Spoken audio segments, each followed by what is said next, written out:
Dropping into a different ending. The chamber is open and full of whispers. The war is over, the castle is broken, and the great hall is a battlefield of candles and ghosts. In a shadowed corridor just beyond the ruins of the main doors, Harry and Hermione stand alone, dust in their hair, blood on their sleeves, the air humming with everything they have not yet said. His fingers brush hers, not by accident, not this time. The stones beneath their feet are still warm from curses. Fred is gone, Remus is gone, Tonks is gone, and somewhere in this shattered castle, Ginny Weasley is waiting for a boy who has not come back to her yet. Ron is watching from across the hall, eyes red, hope flickering like a candle in a draft. What if, in this moment, Harry didn't pull his hand away?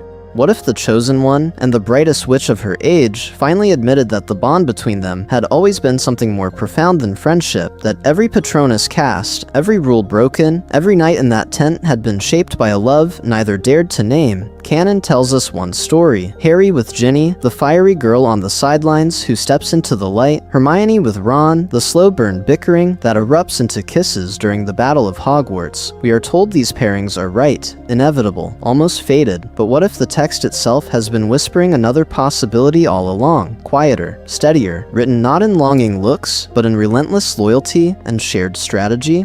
Think about the tent in Deathly Hallows, when it is just Harry and Hermione under the same thin canvas as the world falls apart. The radio murmurs, the Horcrux presses, Ron is gone. They dance in the film, an echo of something the books imply, that when everyone else leaves, they stay, side by side, together. What if that dance wasn't almost, but actually, a confession? What if every time she said, "I'll go with you," she meant more than he heard? This isn't a story about rejecting canon, this is a story about rereading it. We're exploring the idea that the most dangerous magic in the wizarding world isn't a killing curse, or a Horcrux, or even the Deathly Hallows, but the love between a boy marked by death and a girl who refuses to let him face it alone. When chaos meets logic, when courage meets brilliance, when two people who have survived the extraordinary together decide that their hearts are something worth fighting for, how different does every familiar scene suddenly feel? Most importantly, what changes if Harry walks into the Department of Mysteries already half in love with the girl at his side? If the Yule Ball is not a mischance, but the first public fracture in the Golden Trio? If the Horcrux hunt is not just a test of friendship, but of a fragile, secret romance under siege? From the time-turner night in Prisoner of Azkaban to the epilogue on Platform 9 3/4, we'll examine the saga under one provocative assumption. In the quiet spaces between battles, Harry and Hermione chose each other. So let's step back into that ruined corridor, into that tent, into that first charged glance across the Yule Ball floor, and ask together, if their love had taken root, how many endings would change? Not betraying canon, why this what if matters. But to walk into those changed endings, we have to make one thing absolutely clear. This isn't a story about tearing down the canon couples that already exist. Harry with Ginny, Hermione with Ron, these are relationships that millions of readers grew up with, defended in arguments, cried over in fan art and fan fiction. They are beloved for good reasons. The fierce, blazing crush that finally becomes love. The slow, bickering friendship that hardens into something permanent. So what are we doing here? We're not burning that house down. We're walking through a different door in the same house. We're exploring a what if that sits right alongside canon, not on top of it. What if the boy who lived and the girl who read the world like a spellbook allowed themselves to name the connection that was already there? What changes if, instead of turning away from that possibility, they lean into it, carefully, awkwardly, bravely, while every canon battle, every prophecy, every scar remains in place? This is a story about interpretation, not rejection. A what-if narrative is an act of close reading, of tilting one axis of the story, and watching the light hit familiar scenes in a new way. The troll in the bathroom still happens, the time-turner still clicks, Cedric still dies.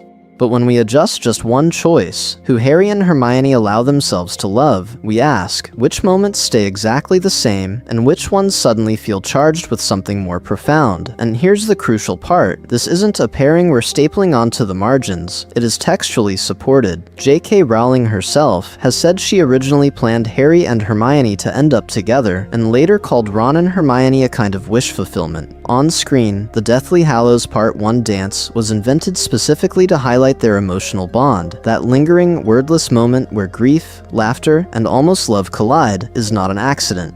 In the books, Hermione is consistently framed as Harry's primary emotional anchor, the one who believes him about the chamber, about the goblet, about Voldemort's return, the only person who never leaves the Horcrux hunt. So the stakes here are not just who snogs whom under the mistletoe, they are much higher. This is a story about trust under fire, about choosing a partner in a war where every attachment is a liability. What happens when the person who always stands with you in your darkest moments becomes the person you cannot bear to lose? Does that love sharpen Harry's courage, or tempt him to recklessness? Does it steady Hermione's logic, or crack it when his life is on the line? Love in this context is something worth fighting for, but it is also something that could break them.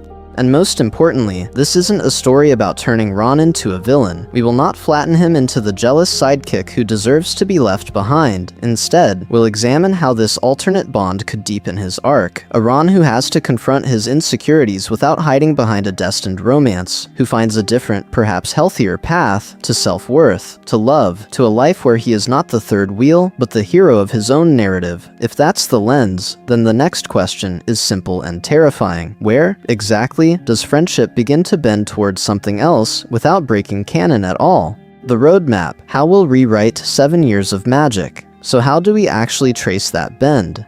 How do we move from friendship to something more profound without snapping the spine of canon in the process? Here's our thesis, laid bare. If Harry and Hermione's relationship had ever been allowed to turn romantic, it would not feel like a random late-game twist. It would feel like the story finally naming a bond it had been quietly building from the very first train ride. This isn't a story about replacing one girl with another. This is a story about recognizing that the person Harry always turns to, always believes, always follows into danger, has been his partner all along. To prove that, we're exploring 4 main axes. First, their emotional landscape, how they love. We'll examine the way Harry instinctively protects and Hermione instinctively plans, the way their shared trauma becomes shared healing, from the Time Turner night to that lonely tent in Deathly Hallows. Second, Ron's evolving arc and identity. What happens to the boy who fears being second best when the 2 people he loves most fall in love with each other? Third, the tactical impact on the war itself. How does Voldemort's campaign change when the Chosen One is fighting side by side with the brightest witch of her age as his romantic partner, not just his friend? And finally, the long-term reshaping of the wizarding world once the dust settles. Structurally, we're going to move book by book, era by era, like a slow turning of a time turner. Year 3 as Catalyst, the Patronus by the lake, the moment Harry realizes Hermione can literally pull him back from despair. Year 4 as Rising Tension, the Yule Ball, the second task, the way what you'll sorely miss reads differently when Hermione is already the obvious answer. Year 5 as Fracture and Conflict, Dumbledore's Army, the Department of Mysteries, and what it means when Harry leans on Hermione instead of pushing her away. Year 6 as Temptation and Choice, Half-Blood Prince, where canon tries to point him toward Ginny, and we ask, what if he noticed the girl who has always been there instead? Year 7 as War and Endgame, the Horcrux hunt, Malfoy Manor, the Battle of Hogwarts, and a final choice at the forest's edge. Along the way, we'll alternate between analysis and dramatized vignettes. You'll hear the moments we're rewriting, a different conversation after the World Cup attack, a charged silence in the tent before Harry leaves to face Voldemort, an epilogue on Platform 9 3/4, where the names on the trunks have changed, but the core magic has not. Most importantly, we're reframing Harry and Hermione as people who consistently choose each other, emotionally, practically, morally, long before they ever dare to call it love. When chaos meets logic, when courage meets brilliance, when trauma meets unwavering care, what if that connection is the real power Voldemort never understands? By the end, we won't just have a different epilogue. We'll have a different answer to the series' oldest question. What kind of love actually defeats darkness? And what does a life built on that love look like, year after extraordinary year? From here, we step into Year 3 and watch the first fault line appear. Fierce versus comfortable, defining Harry and Hermione's love. From here, we step into Year 3 and watch the first fault line appear. But before we change events, we have to understand the kind of love we're actually playing with. In canon, the series drifts toward what we might call comfortable, familiar love. Think of the burrow, the clatter of pans, Quidditch posters peeling on the walls, hand-me-down jumpers, and family dinners where everyone talks at once.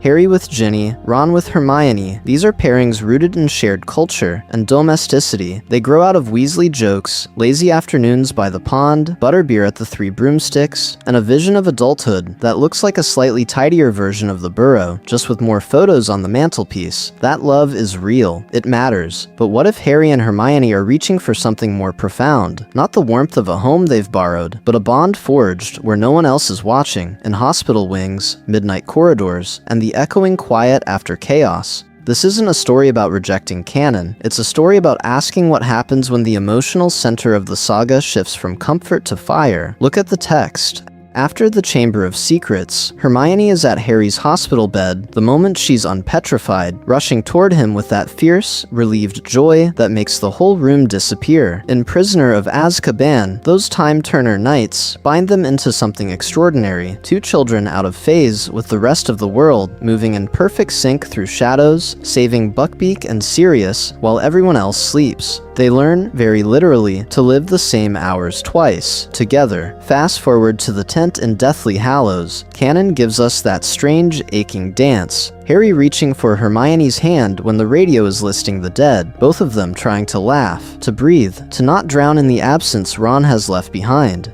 It's a moment that already feels like a confession the narrative refuses to name. How many times do they share those small, loaded looks when no one else understands? The DA meetings, the Department of Mysteries, Dumbledore's funeral, eyes meeting across a room as if to say, "Are you still with me?"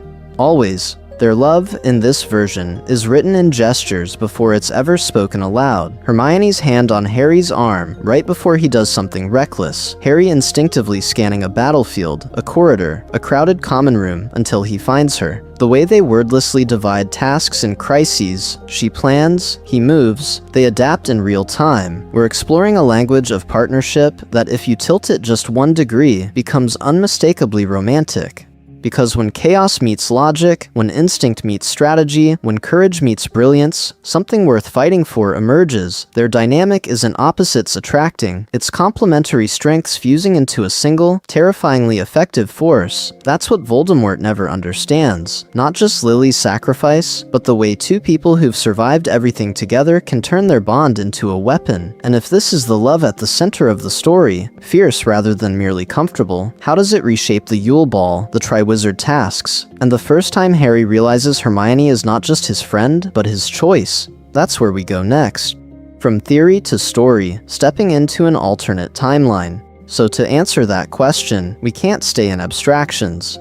We have to go back into the story itself, into the canon we know by heart, and change almost nothing, except where one look lingers too long, where one heartbeat lands a little harder than before. So, let's actually live inside this what if. Let's step back into the books and change one heartbeat, one look, one choice. Because this isn't a story about throwing out everything we love. This is a story about tilting the lens a few degrees and seeing what was always possible between them. From here on, we're exploring a relationship under pressure. Harry and Hermione as partners in a war, forced to decide, again and again, whether they are just surviving together, sharing danger, sharing fear, or daring to actually live together, to let love into the same space as strategy and sacrifice.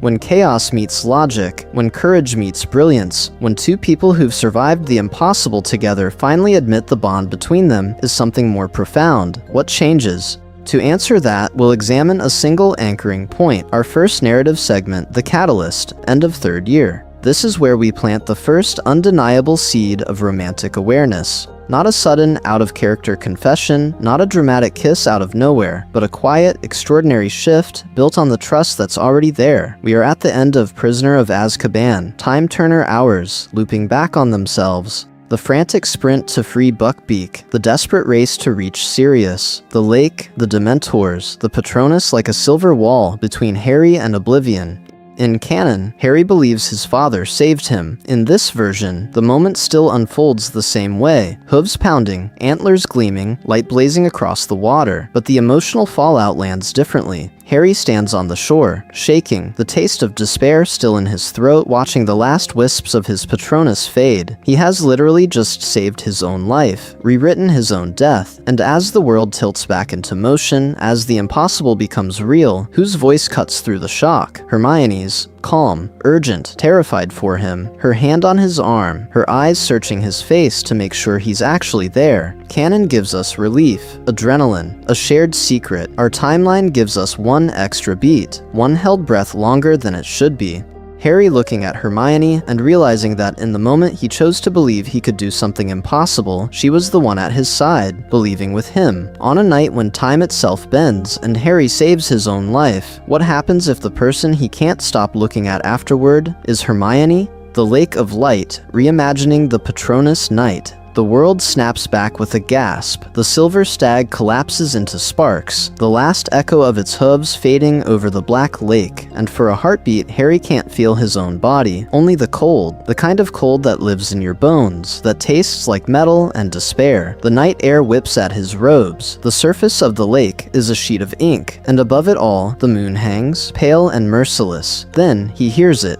Ragged, uneven, too fast, his own breathing. He staggers, knees threatening to give way as the silence after the Dementor's roars in his ears. Time has snapped back into place. The howling is gone, the screaming is gone, but the memory of it clings. He blinks, disoriented, and that's when he sees her. Hermione's face, turned up to the moonlight. Her hair is wild from running, her chest heaving, eyes wide in a mixture of shock and fierce, analytical focus. There's a smear of dirt on her cheek. She looks like she's been dragged through a nightmare and is already cataloging every detail. Canon gives us this scene as a closed loop of time, a clever trick. But what if we slow it down, just for a moment, and actually sit with what it does to Harry to see her like this? Because the realization hits him all at once. He was the one. He cast the Patronus.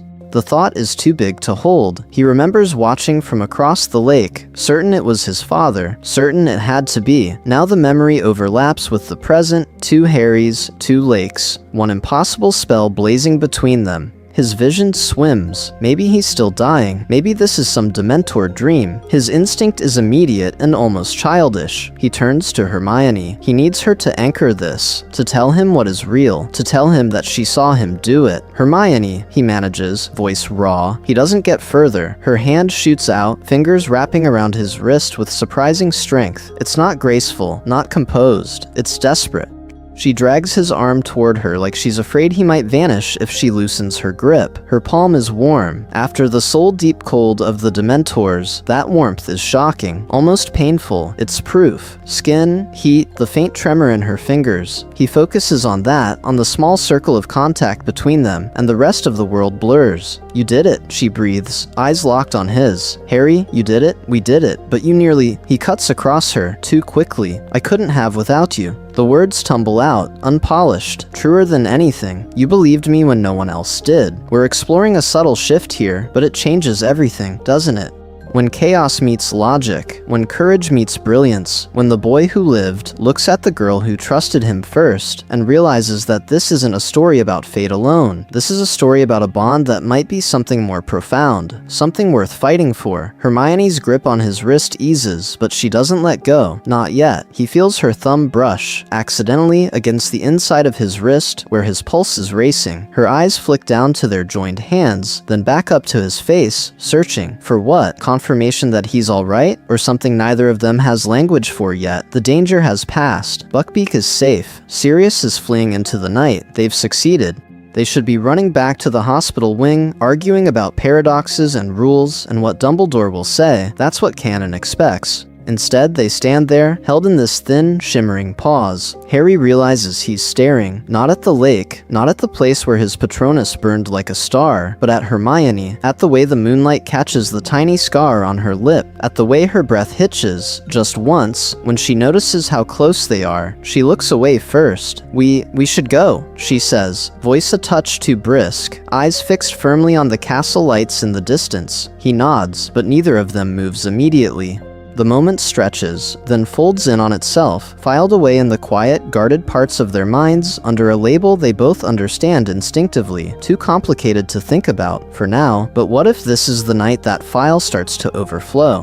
Why, year 3 changes everything. Year 3 changes everything, because, for the first time, Harry and Hermione are not just part of a trio, they are alone together, pressed back to back against a world that either doesn't believe them or can't help them. What if that isolation doesn't just forge friendship, but quietly forges something more profound? Look at the pattern. Adults fail them all year. McGonagall dismisses the firebolt. Trelawney terrifies without guidance. Even Dumbledore withholds the full truth about Sirius and the map. Ron spends half the book furious over Scabbers and Crookshanks, then is literally taken out of the climax by a broken leg. On that hospital wing balcony, it is Harry and Hermione, and no one else, entrusted with a secret that breaks the laws of time. This isn't a story about 3 kids bumbling into danger. This is a story about 2 partners being told, explicitly, it's up to you. Hermione's role shifts in a way that matters emotionally. In earlier years, she is the brain, the rulebook, the voice of we can't. In Prisoner of Azkaban, she becomes the person who looks at Harry's wild insistence that Sirius is innocent and says, "All right, I believe you." She lies to teachers, she knocks out Snape, she wields the time turner not for grades, but to rewrite a night for Harry's sake. We're exploring a Hermione who doesn't just protect his homework, she protects his heart, his godfather, his hope. And then, there is the Patronus Night. Canon already frames it as Harry's most extraordinary magic so far, a blazing stag driving back 100 Dementors. But he only reaches that revelation because Hermione is there when he realizes it was himself. She is the one beside him by the lake, shivering, trusting him when he says they have to wait. Her voice cuts through the Dementor-induced despair twice, once as they're attacked, once as she urges him to see what he's actually done. In our version, that becomes a psychological imprint. His greatest act of protection is fused, forever, with her hand on his shoulder. So what shifts if, after the hospital wing returns to silence, Harry lies awake, replaying the exact pressure of her fingers in his, the way her hair brushed his arm as they ran, the way her faith felt like oxygen? What if Hermione, staring at the ceiling of her dormitory, realizes that the person she couldn't bear to see kissed by a Dementor wasn't Sirius, or even herself, but Harry? Not a crush yet, a jolt. A frightening, thrilling awareness that this bond is something she can't easily categorize. Most importantly, we're not snapping them into a couple overnight. We'll examine this night as the seed, not the tree. A filed-away memory that will echo in every later moment alone. A tent in the woods, a dance in a canvas room, a battlefield where they stand together. From here on, every choice they make will be quietly complicated by that Patronus Night, by the knowledge that when time bent and the world fell away, they chose each other, and it felt like something worth fighting for. And if year 3 plants the seed, year 4 is where it finally starts to grow. The Yule Ball. Rewritten, Harry asks Hermione. First year 4 doesn't open with dragons or dark marks. It opens with panic in a Gryffindor common room that feels suddenly too small for all the hormones and expectations crammed inside. It's December, the fire is roaring, and the air is thick with one question: who are you taking to the Yule Ball? Boys are huddled in corners, whispering names like they're dangerous spells. Girls move in bright clusters, laughing, pretending not to watch, and in the middle of it, Harry Potter, Triwizard Champion, would rather face another Hungarian horntail than walk across the room and ask Cho Chang to dance. He feels the eyes first, not Cho's, but everyone else's. The way conversations dip when he walks by, the way people glance at him, and then at the staircase to the girls' dormitories. He is not just a 14-year-old boy, he is a public spectacle. In canon, this is where his mind locks onto Cho, where the crush and the pressure fuse into one impossible hurdle. But what if the tournament has already rewired something in him? What if, after the first task, after that night by the fire, when Hermione drilled the summoning charm into his bones, after the way she stood at the lake's edge, like she would dive in if he didn't surface, Harry's thoughts keep drifting somewhere else? He tries to picture Cho to rehearse the conversation, and all he can feel is a tightness in his chest and a certainty that he will say something idiotic. Then, unbidden, comes Hermione, ink-stained fingers, fierce eyes, the way she says his name when she's worried, like it's both a scolding and a promise. With her, he doesn't have to perform. He can actually breathe. So the fork in the road appears in the quietest place at Hogwarts. The library. Hermione is alone at a table, parchment spread out, quill tapping, as she cross-references something for his next task without being asked. This is a story about recognition, about a boy finally noticing where his courage feels most at home. He walks over before he can lose his nerve. Hermione? His voice cracks. She looks up, surprised but smiling, and that makes it worse. Or better, he isn't sure. The ball, he starts, words tangling. I have to open it as a champion, and everyone's watching, and I just thought it would be easier if we went together, because you're you. And I don't feel like an idiot with you. There is a long, suspended second where she simply stares at him. In canon, she is waiting for Victor Crumb in a rose-colored dress. Here, she is in a worn jumper, hair escaping its tie, eyes wide with something like disbelief. Easier, she repeats, but the word is soft, not offended. She is rewinding his sentence, catching the pieces he didn't mean to say aloud. You're you. I don't feel like an idiot with you. Then, slowly, the shock melts. Her mouth curves, not into the brisk, efficient smiles she gives when she solved an arithmancy problem, but into something warmer, almost shy. Yes, she says. Yes, Harry, we can go together. The tension snaps. He laughs, half in relief, half in wonder, and drops into the chair opposite her. They start talking about dress robes, about how he'll probably trip over his, about how she'll have to keep him from bolting when the music starts. It's light, it's easy, it's them. That's the moment Ron walks in. He spots them from the doorway. Hermione leaning in, Harry grinning, their heads close over a page where she's doodled awful frills onto his imagined dress robes. Ron freezes. To him, this isn't two best friends sharing a joke. This is Harry asking first. This is Hermione saying yes. This is a door quietly closing. Jealousy hits him like a bludger. Not just that Hermione has a date, but that the date is Harry, and Harry didn't tell him. That their bond, the one he thought he was always safely inside, has shifted by a fraction, and he's the one left wobbling. He covers it with a joke, with a snort about library romance, but the laugh doesn't reach his eyes. We're exploring how small choices expose fault lines that were always there, and Ron's hurt here will echo through the tournament. Later that night, when the tower is quiet, and the moonlight spills silver across her four-poster, Hermione stands in front of the mirror in the girls' dormitory. No dress yet, no glamours, just Hermione Granger in a borrowed cardigan, touching her own reflection like she's testing whether she's changed. He asked me, first. Her heart flutters, traitorous and bright, and it isn't the ball she's seeing. It's Harry in the library, nervous and earnest, choosing her not as a last resort, but as the person who makes the impossible feel survivable. This isn't a story about a makeover revealing a girl's beauty to the world. It's about a boy who already saw it. Intellect, loyalty, stubborn courage and all, before anyone else did. She presses her palm to the glass and exhales. What if this is something more profound than a single night in dress robes? What if walking into that ballroom on his arm doesn't just change how everyone else sees them, but how they see each other? Because once the great hall doors open, and the candles flare, and the music starts, the entire school will watch Harry Potter and Hermione Granger step forward together, and after that, nothing about their bond, or Ron's place beside it, will ever feel quite as simple again.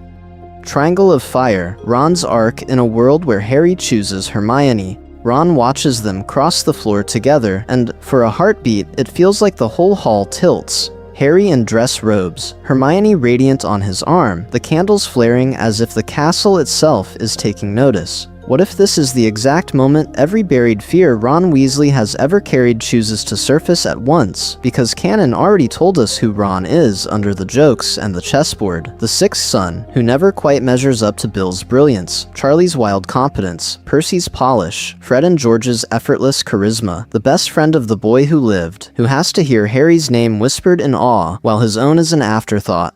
The partner of the cleverest witch in their year, who finishes homework weeks early while he pretends not to care. The Yule Ball, even in canon, is pressure distilled into one glittering night, dress robes that embarrass him, no date, and the terrifying sense that everyone else is growing up without him. Now imagine that same crucible, but Harry has asked Hermione first. This isn't a story about turning Ron into a villain. This is a story about what happens when those canon insecurities finally have a sharp, undeniable focus. Seeing Harry and Hermione together doesn't just irritate him, it clarifies everything. The half-formed crush he's never named, the way he always assumes Hermione will be there beside him, the jealousy he wrote off as she's nagging again. In this version, the sight of her laughing at something Harry whispers on the dance floor forces a confession he never speaks aloud. He is in love with his best friend, and he never said a word, so what does he do with that? We'll examine the roads that open up in front of him. At first, the path is ugly, snappish comments, cold silences in the common room, a brittle sarcasm that makes Harry flinch, and Hermione fold in on herself. The trio stretches thin, but once the initial storm passes, Ron has a choice. He can remain the jealous friend orbiting their bond, or he can step out of their shadow and build something of his own.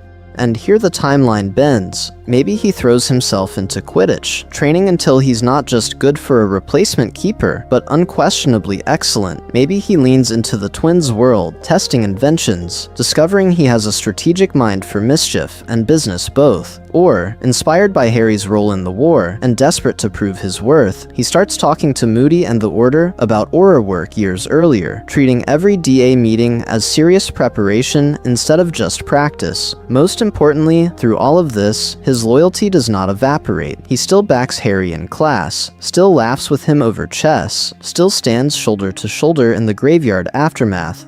But he is more volatile in 4th and 5th year, more likely to explode when he feels sidelined by their private glances and whispered plans. The emotional stakes rise, for all three of them, and that volatility plants a seed. When we reach the Horcrux hunt, the feeling of being a third wheel won't appear out of nowhere. It will be the final echo of the Yule Ball, of every dance he watched from the edge. The Locket's poison will not invent new doubts. It will weaponize a pattern, so when Ron walks out of that tent, the question won't just be, will he come back? It will be, after all these fractures, can they ever truly stand together again? Or will they have to build something more profound from the ruins of what they were? Dancing on a fault line, the Yule Ball, night in detail. The fractures we just traced in Ron's future don't begin in a frozen forest with a Horcrux. They begin here, under enchanted snowflakes and starlight, on the night Hogwarts decides to dress itself up as a fairy tale and see who believes in it. The Great Hall is unrecognizable. Frosted garlands coil around pillars, the ceiling a deep indigo scattered with ice-bright stars. The tables vanished beneath a glittering dance floor. It's beautiful, yes, but also alien, like the castle itself is asking, who do you want to be tonight? And what if Harry and Hermione, walking in together, don't quite know the answer? Harry waits at the foot of the staircase, dress robes tugging at his shoulders, trying not to fidget, trying not to think about dragons or judges or the way everyone keeps staring at him. Then, the room seems to tilt. Hermione appears at the top of the stairs in periwinkle blue, hair swept up, every line of her suddenly unfamiliar, and yet absolutely, undeniably her. He knows he's staring. He also knows he doesn't stop. We're exploring that small, stunned silence where friendship blurs. The way his hand, when she reaches the last step, hesitates for half a second before taking hers. The way she flushes, not with the angry embarrassment we see in canon, but with the awkward awareness that this is not just two friends trudging to the library. Cameras flash, eyes follow, and for a heartbeat the Triwizard Champion and the brightest witch of her age feel like actors in someone else's story. On the dance floor, the illusion cracks. They step on each other's feet. Harry turns the wrong way. Hermione counts under her breath, then laughs too loudly when he stumbles. They slip into banter because it's safer, arguing about his posture, her overthinking, whether this whole ball is actually more terrifying than a Hungarian horntail. This isn't a story about two perfect people suddenly becoming a perfect couple. It's about two teenagers trying to carry the weight of destiny and a date at the same time. And yet, there are those quieter moments. A slow song begins, the hall dimming to silver. Hermione's hand finds his shoulder, his finds the small of her back. This time, they move more slowly, less performance, more instinct. She rests her head, briefly, against his shoulder. He feels the knot in his chest. Judges, Skeeter, whispers, loosen, because in a room built to judge him, she is the one place he feels safe. Most importantly, he realizes he doesn't want that feeling to end. Rita Skeeter circles like a jeweled beetle at the edge of the floor. Hermione spots her first. A quick glance, a tightening of her fingers on his, a silent warning, be careful. Their bond becomes a shield. They rotate just enough that Rita gets only profiles, not confessions. But we can't forget the edges of the frame. Ron stands near the punch bowl, dress robes hanging awkwardly, watching them.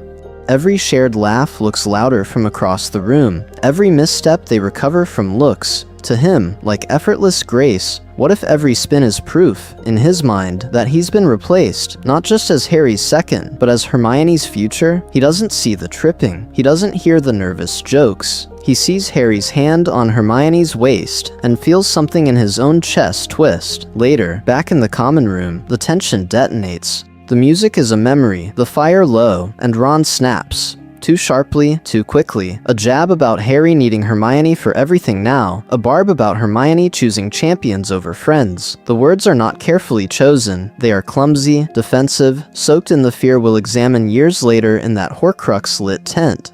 All three of them freeze, because this isn't a normal row. This feels like a line being drawn. The night should end there. It doesn't. Harry and Hermione slip away to a balcony, the castle stone cool under their hands, the ball's music a muffled echo behind stained glass, snow drifts in lazy spirals over the dark grounds, the lake a sheet of black glass. Out here, without eyes on them, the distance between friends and something more feels dangerously small. Harry leans on the railing, breath clouding in the cold, and almost says it. I like tonight. I like you. I don't know what this is, but I want it.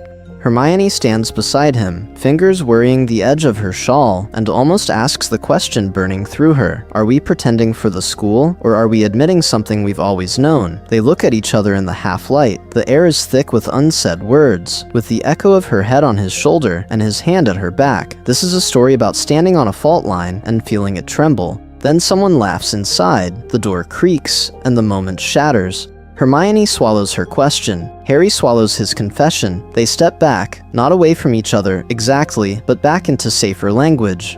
Cold, she says, wrapping her arms around herself. Yeah, he answers, opening the door. They walk inside together, but not closer, not yet. The tension doesn't vanish. It settles, deep and unresolved, waiting for a lake, a graveyard, and a war to decide whether this fragile, extraordinary connection is fear to be avoided or something worth fighting for. Year 4's butterfly effect. Trust, jealousy, and survival. The lake is waiting. Months before Harry dives beneath its surface, the tournament looks the same on paper. Dragons, water, a maze, a graveyard. But what if, beneath each task, there is something invisible and far more dangerous, an unspoken love that keeps tightening every time death brushes past them? Once Harry's name comes out of the goblet, Hermione's reaction in this timeline sharpens. In canon, she believes him and helps. Here, she believes him and obsesses.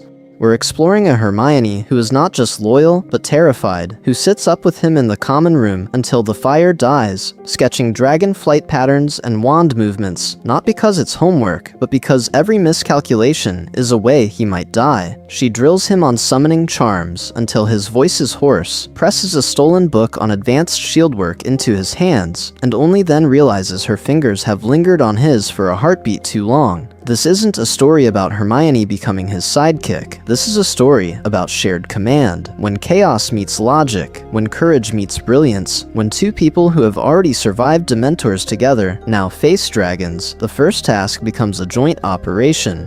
Ron watches from the stands, feeling that exclusion bite deeper, because every victory Harry wins up there is also a victory Hermione has helped script down here. And then the second task reframes everything. Canon tells us what you'll sorely miss is Ron. Here, the lake makes the truth public. It is Hermione who is tied beneath the water, hair floating like a halo, labeled by the tournament itself as Harry's greatest loss. How do you hide from your feelings when the entire school is literally staring at them? When he surfaces, clutching Hermione and the other hostages, that moment where he hesitates, where he chooses to save Fleur's sister as well, still happens. But now the stakes are doubled. He will not leave the little girl. He cannot leave the girl.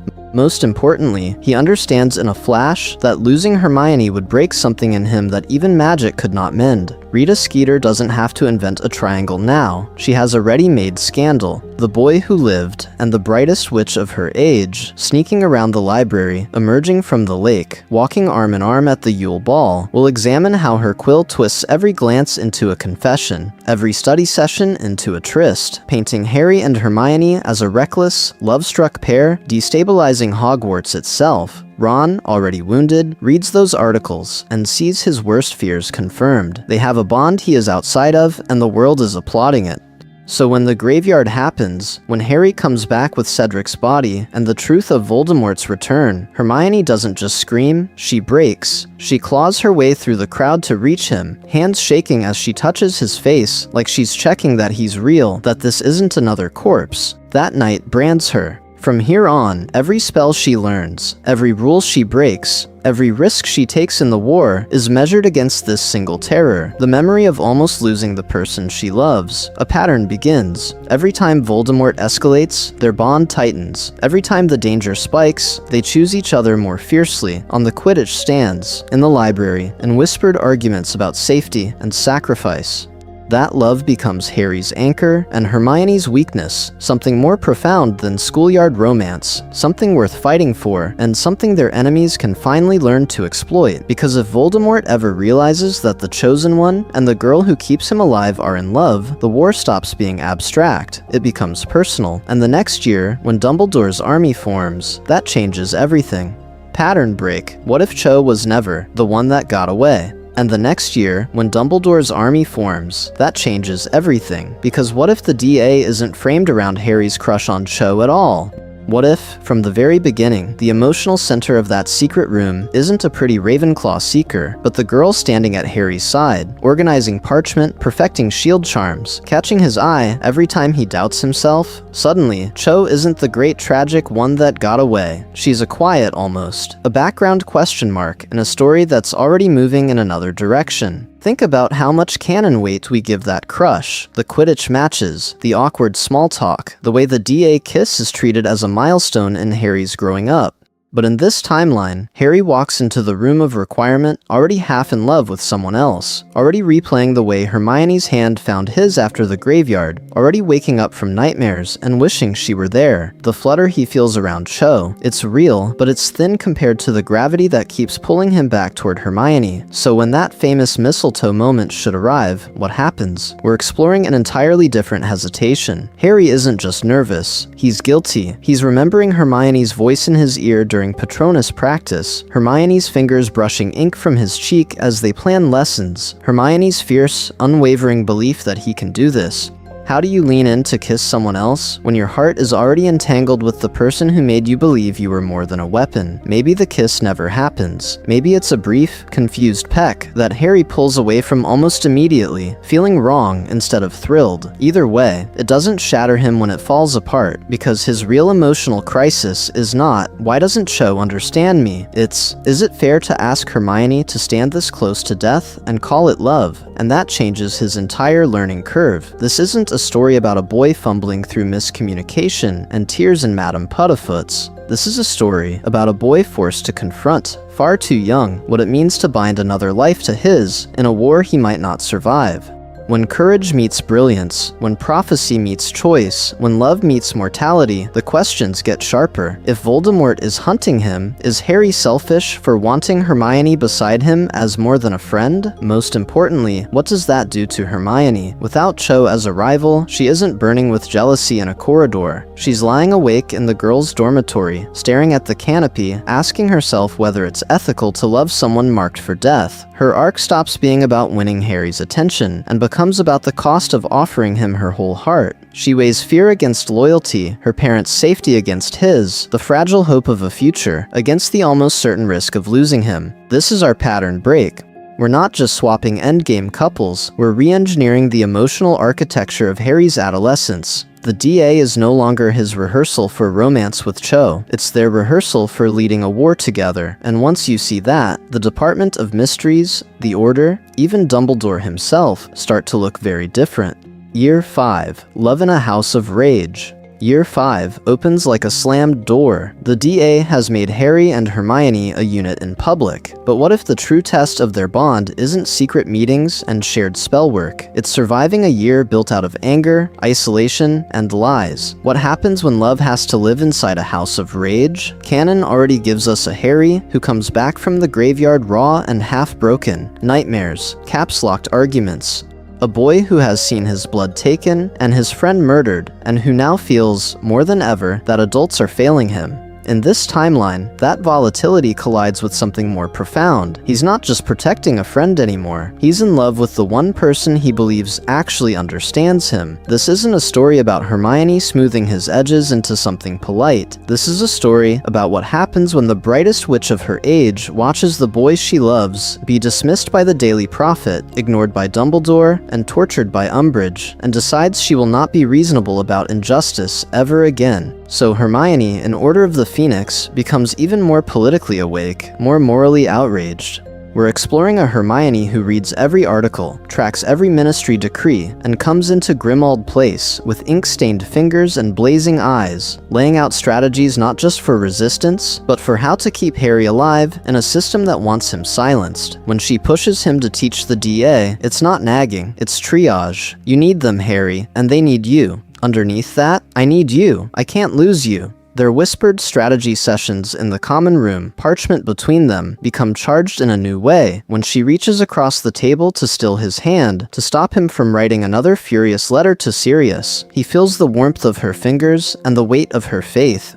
When he explodes at Ron, at Seamus, at the world, she is often the only one who can talk him down, not because she's calm, but because her fear for him is louder than his fury. That fear makes her sharper. It also makes her willing to stand in his way. We'll examine the collision point between Harry's reckless need to act and Hermione's rational caution. When he wants to storm Umbridge's office to use her fire, she argues, pleads, calculates the odds. Loving him means sometimes saying no. In this universe, their fiercest arguments are not about homework or house elves, but about risk, about whether his life is worth one more prophecy, one more vision, one more desperate rescue. And yet, look at how the canon moments shift.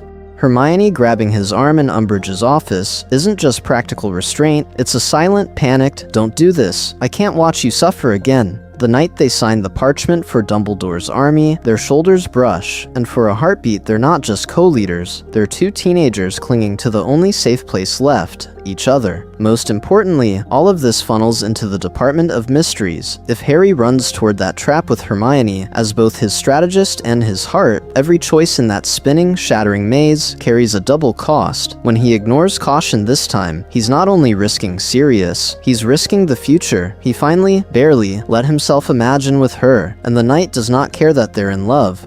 So what happens when love walks into a prophecy chamber built to break him?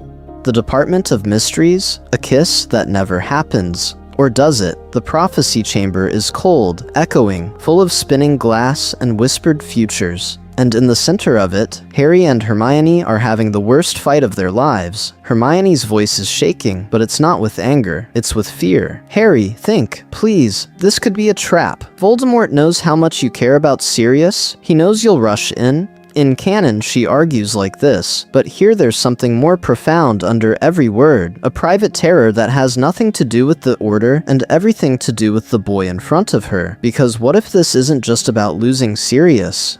What if this is about losing the person she has finally admitted, at least to herself, that she loves? Harry fires back, harsher than he means. "So I just do nothing? I sit here while he tortures Sirius?" He's breathing too fast, pacing, that familiar recklessness flaring. Except now, when he looks at Hermione, it hurts. This isn't a story about a stubborn hero and his logical friend. This is a story about what happens when love collides with prophecy and panic. They clash harder than ever. Logic against instinct, caution against courage. Hermione's hands gripping his arms as if sheer contact can anchor him to reason. "You're not thinking clearly," she whispers. "You never see yourself in the risk, Harry. I do, always." And that's the break point. Because when he finally, inevitably, says, "I'm going," there's a beat where she could refuse, where she could let him walk into the dark and be right. Instead, she straightens, eyes bright with tears she refuses to shed. "Then I'm coming with you," not just because she's loyal, not just because the trio always moves together. She cannot bear the thought of him disappearing into danger without her hand in his. If this is a mistake, it will be their mistake. In the Department of Mysteries, everything escalates. The spinning room, the whispers, the Death Eaters closing in, and then the brain room. The spell hits Hermione, time fractures. In canon, Harry panics. Here, it's like his soul is yanked out. The world drops into slow motion as she crumples, hair fanning, eyes blank with shock.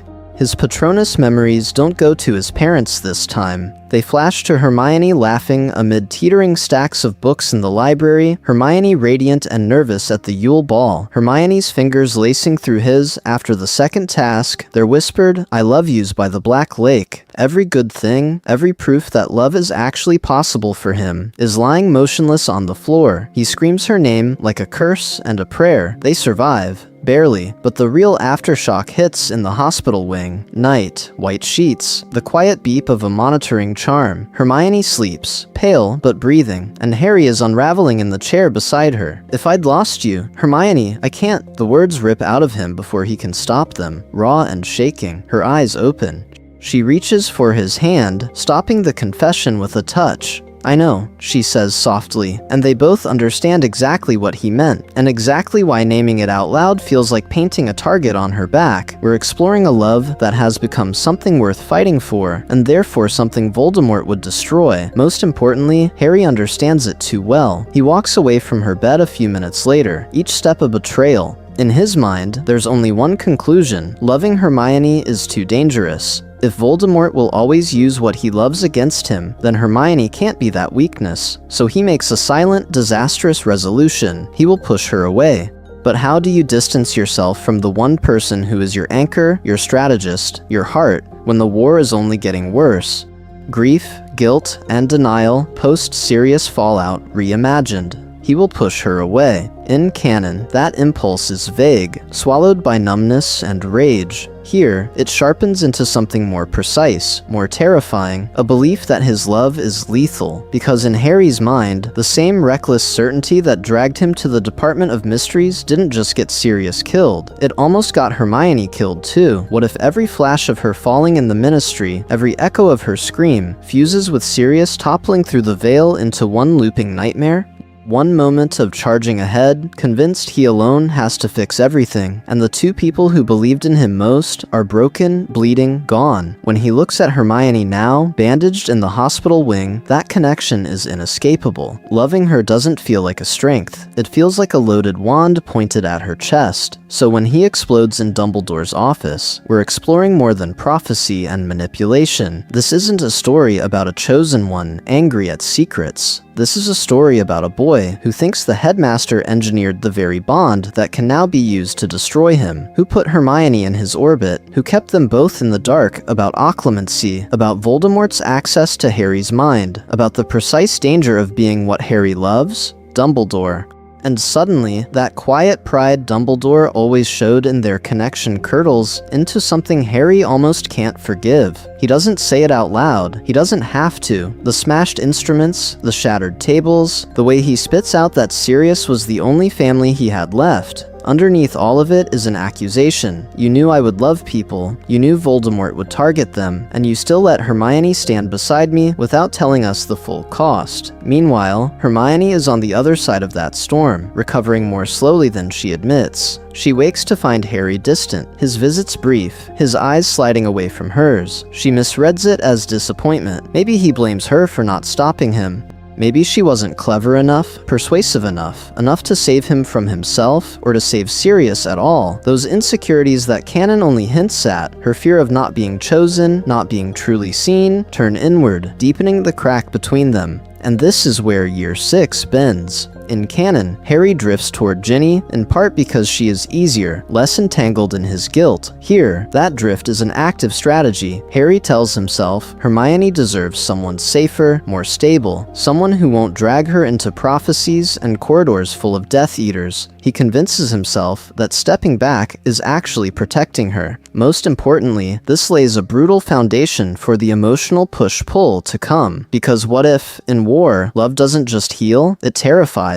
It gives you something more profound than victory, more fragile than prophecy, something worth fighting for that you might not be able to save. And the more Voldemort presses, the harder it will be for Harry to pretend he doesn't need her. Year 6. Temptation, distance, and the illusion of safety. And the more Voldemort presses, the harder it will be for Harry to pretend he doesn't need her. Year 6 opens on that lie. Hogwarts feels different now, as if the castle itself is holding its breath. There are whispers of attacks in the Prophet, students glancing up at the sky as if expecting the dark mark to bloom over the towers, Draco Malfoy slipping down corridors with the brittle intensity of someone who's been handed a mission he doesn't fully understand. Dumbledore keeps vanishing with Harry for private lessons, diving into memories and Horcrux theories, while the rest of the school throws itself into Slughorn's parties and Quidditch practices like distraction is a survival strategy. In this atmosphere, what if love starts to look less like salvation and more like a liability? This is where temptation creeps in. In canon, Harry's pull toward Ginny is framed as sudden clarity, a rush of normal teenage desire. Here, the desire is still real, but the meaning shifts. Ginny is Quidditch and Gryffindor victory parties, butterbeer and blazing looks across the common room. She is laughter instead of strategy meetings, a girl who can take care of herself and who is not crucially bound to him by a prophecy or a lifetime of shared scars. With Ginny, Harry can imagine a life that is simple, physical, bright. A life where, if Voldemort comes for him, he doesn't automatically feel responsible for the girl who knows every piece of his soul. So when he watches her score, when she grins and throws her arms around him, of course he feels it. Of course he thinks, just for a moment, maybe this is easier. Maybe this isn't a story about destiny and impossible choices. Maybe this is a story about being 17 and kissing someone who doesn't make your heart feel like a battlefield. And Hermione, her answer to fear has always been control. We're exploring a version of Half-Blood Prince, where she leans even harder into that. She throws herself into homework and arithmancy, into SPEW, leaflets, and questions about Slughorn's connections, into planning DA-style revision sessions for OWL survivors. She might even, after one too many late nights watching Harry walk Ginny back from the common room fire, say yes when someone else asks her out. Maybe a Ravenclaw who admires her brilliance. Maybe a quiet Hufflepuff who thinks she deserves to be chosen first. Does she feel fireworks? Not really, but she feels something safer. The illusion that she can move on, that her heart is not chained to the boy who keeps walking into danger. Here's the pattern interrupt. Despite all this, nothing essential between them actually breaks. They still sit together without thinking. They still pass parchment back and forth in class, share ink pots, trade books with their margins already full of the other's handwriting. They still end up in empty classrooms, heads bent over maps and memories from Dumbledore's lessons, planning in low, urgent voices. The difference is the silence around the edges. Harry doesn't say, "I dreamed you died again last night." Hermione doesn't say, "It hurts when you look at her that way." They censor themselves, terrified of crossing a line they can't uncross, terrified of admitting that every other connection is a shadow of this one. Most importantly, we'll examine how fragile that illusion of safety really is. Because what happens the night the dark mark hangs over the astronomy tower, when Dumbledore falls and the war stops being theoretical? In one brutal moment, every safer path they've tried to build will collapse, and they will have to face what was always there, that their bond is not a distraction from the fight, it is something more profound, something worth fighting for in the fight itself. The Tower Night, choosing each other at the worst possible time. The tower is waiting, and the dark mark is already in the sky long before Harry ever looks up to see it. What if this is the night when their love stops being subtext and becomes a choice? Down in the castle, the tension around Draco has been building like pressure in a sealed cauldron. Hermione has watched Harry track Malfoy with that obsessive, hunted focus, watched Snape's shadows lengthen, watched Dumbledore draw Harry away with secrets she isn't allowed to hear. This isn't a story about petty jealousy. This is a story about the sick, hollow feeling in her chest when she realizes Harry is being pulled into something she cannot map, cannot research, cannot fix. We're exploring that corridor outside the Room of Requirement, where Hermione stands alone after curfew, wand in hand, listening for footsteps that never come. Dumbledore has taken Harry to the cave. She doesn't know where, she doesn't know why, she only knows the way his fingers squeezed hers when they parted, too tight, like a promise and a goodbye in one brief moment. She paces until the portraits scold her. She sits, then stands, then walks again, replaying every almost confession, the argument in the common room about the Half-Blood Prince's book, the way he'd said, "You're brilliant, Hermione, I'd be lost without you," and then looked away too fast. The late-night strategy sessions, where their knees brushed under the table and neither of them moved.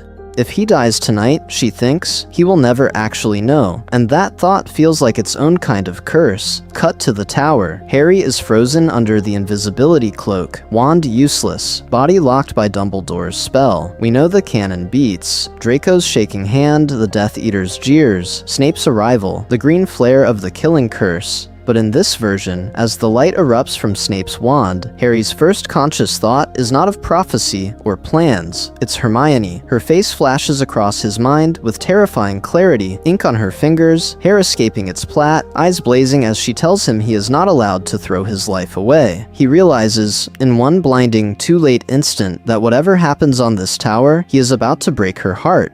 Not just as a friend, as the person who has always chosen him, and whom he has been too afraid to choose out loud. The battle that follows is chaos, but we stay tight on one thread. Hermione, racing through smoke-filled corridors, calling his name until her voice is raw. When she finally finds him in the wrecked entrance hall, there's no hesitation, no British Reserve, no academic distance. She runs straight at him. Harry! Her voice cracks on the single word. She grabs his face in both hands, fingers trembling, searching him for wounds as if she can will him whole. He tries to speak, to explain, but the sight of tears on her cheeks steals the words. "I thought I'd lost you," she says, and it isn't shouted, it's breathed, like a confession torn out of her. She doesn't kiss him.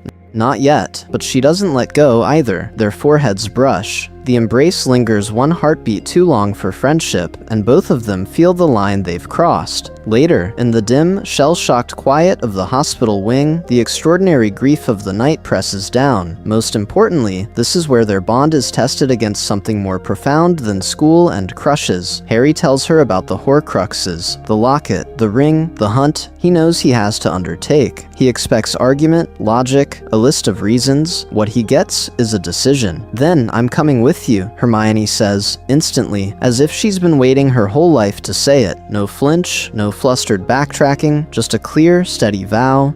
He opens his mouth to protest, to protect her, to say the noble thing, but the way she looks at him, eyes red, shoulders squared, love and terror and defiance all tangled together, silences him. In that quiet, ruined room, they both understand what this means. This isn't a story about a school romance that might have been. This is a story about two people staking their lives, and their hearts, on each other in the very moment the war truly begins. From here on, the Horcrux hunt will not be a lonely march toward death for Harry. It will be a shared pilgrimage, a choice to face the darkness together, and that choice will change everything that follows.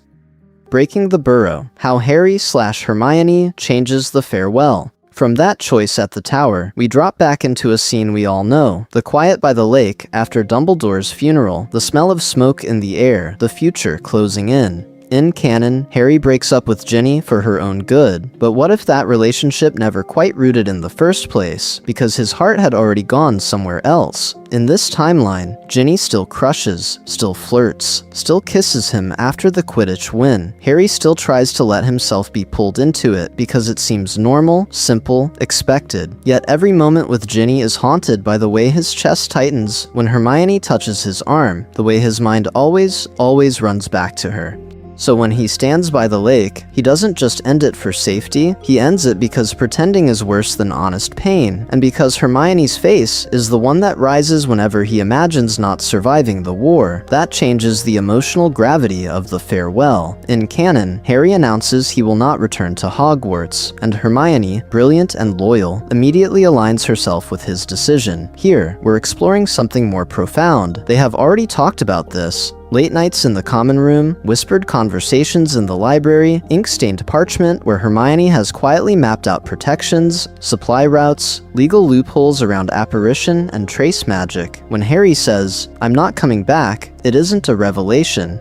It's the moment their private plan becomes public. Hermione has researched Muggle safe houses, unplottable charms Dumbledore once mentioned, how to minimize the danger to the Weasleys by never ever using the Burrow as a base again. This isn't a story about Harry dragging his friends into the dark. This is a story about two co-leaders stepping into it together, hand in hand, already bound by love and strategy. And the Weasleys? They see it. Molly has been watching them all summer. The way Hermione hovers near Harry when his nightmares are worst. The way his eyes track Hermione the second she leaves a room. Arthur notices the practical side. Hermione asking about disillusionment charms over breakfast, about ministry detection grids over dinner.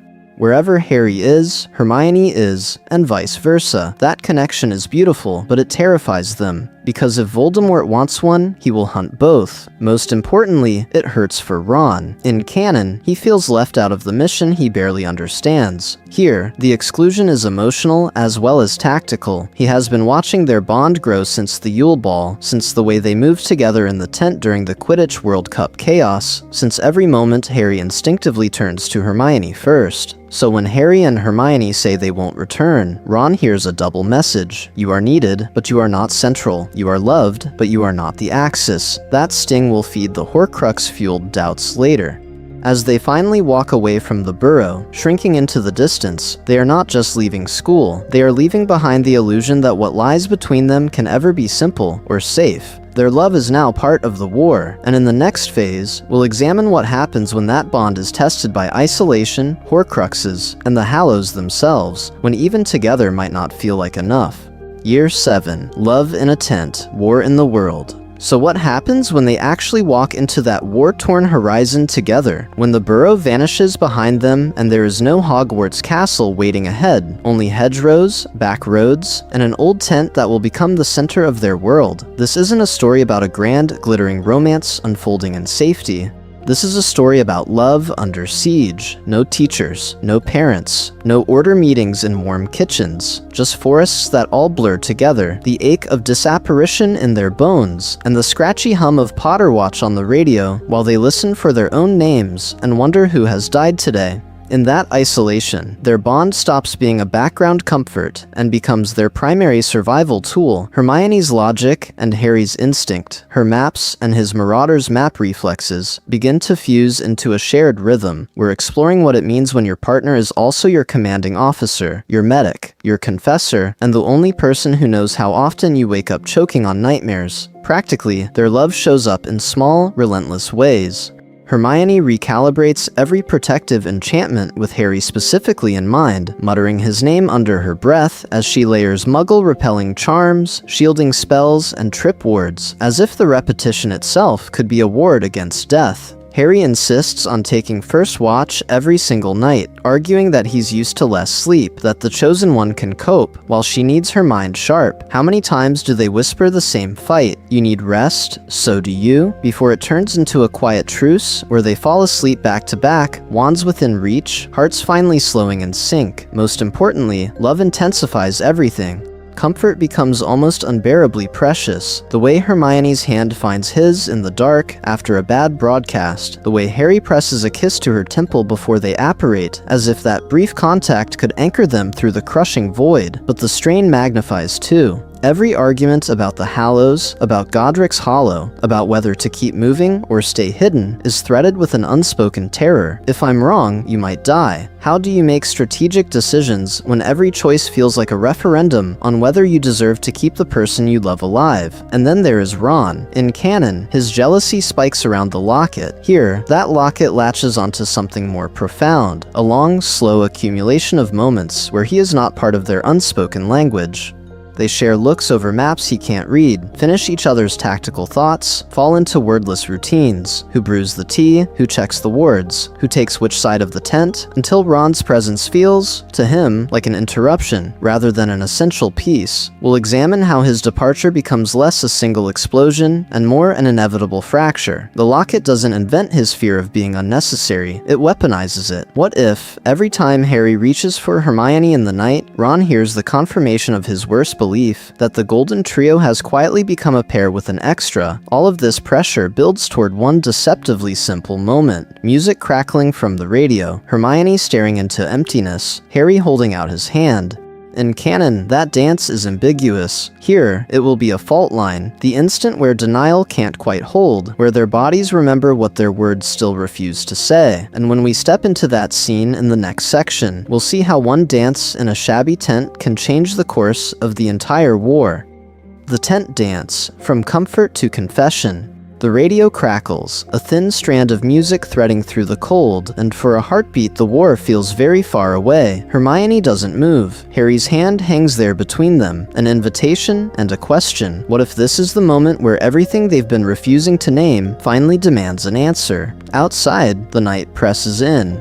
Inside, the tent still tastes of the locket's poison. Ron's shouted accusations, the echo of the door slamming, the way Hermione's sobs had broken into something beyond tears. This isn't a story about a quirky dance break in the middle of despair. This is a story about what happens when two people who have always held each other together realize that this time, there is no one else coming. Harry doesn't offer his hand just to cheer her up. He offers it because the distance between them hurts more than the scar on his forehead. Because since Ron left, the silence has been full of unspoken blame. Hermione for choosing Harry, Harry for letting Ron walk away, both of them for surviving when so many haven't. He takes a step closer. The music is soft, almost embarrassed.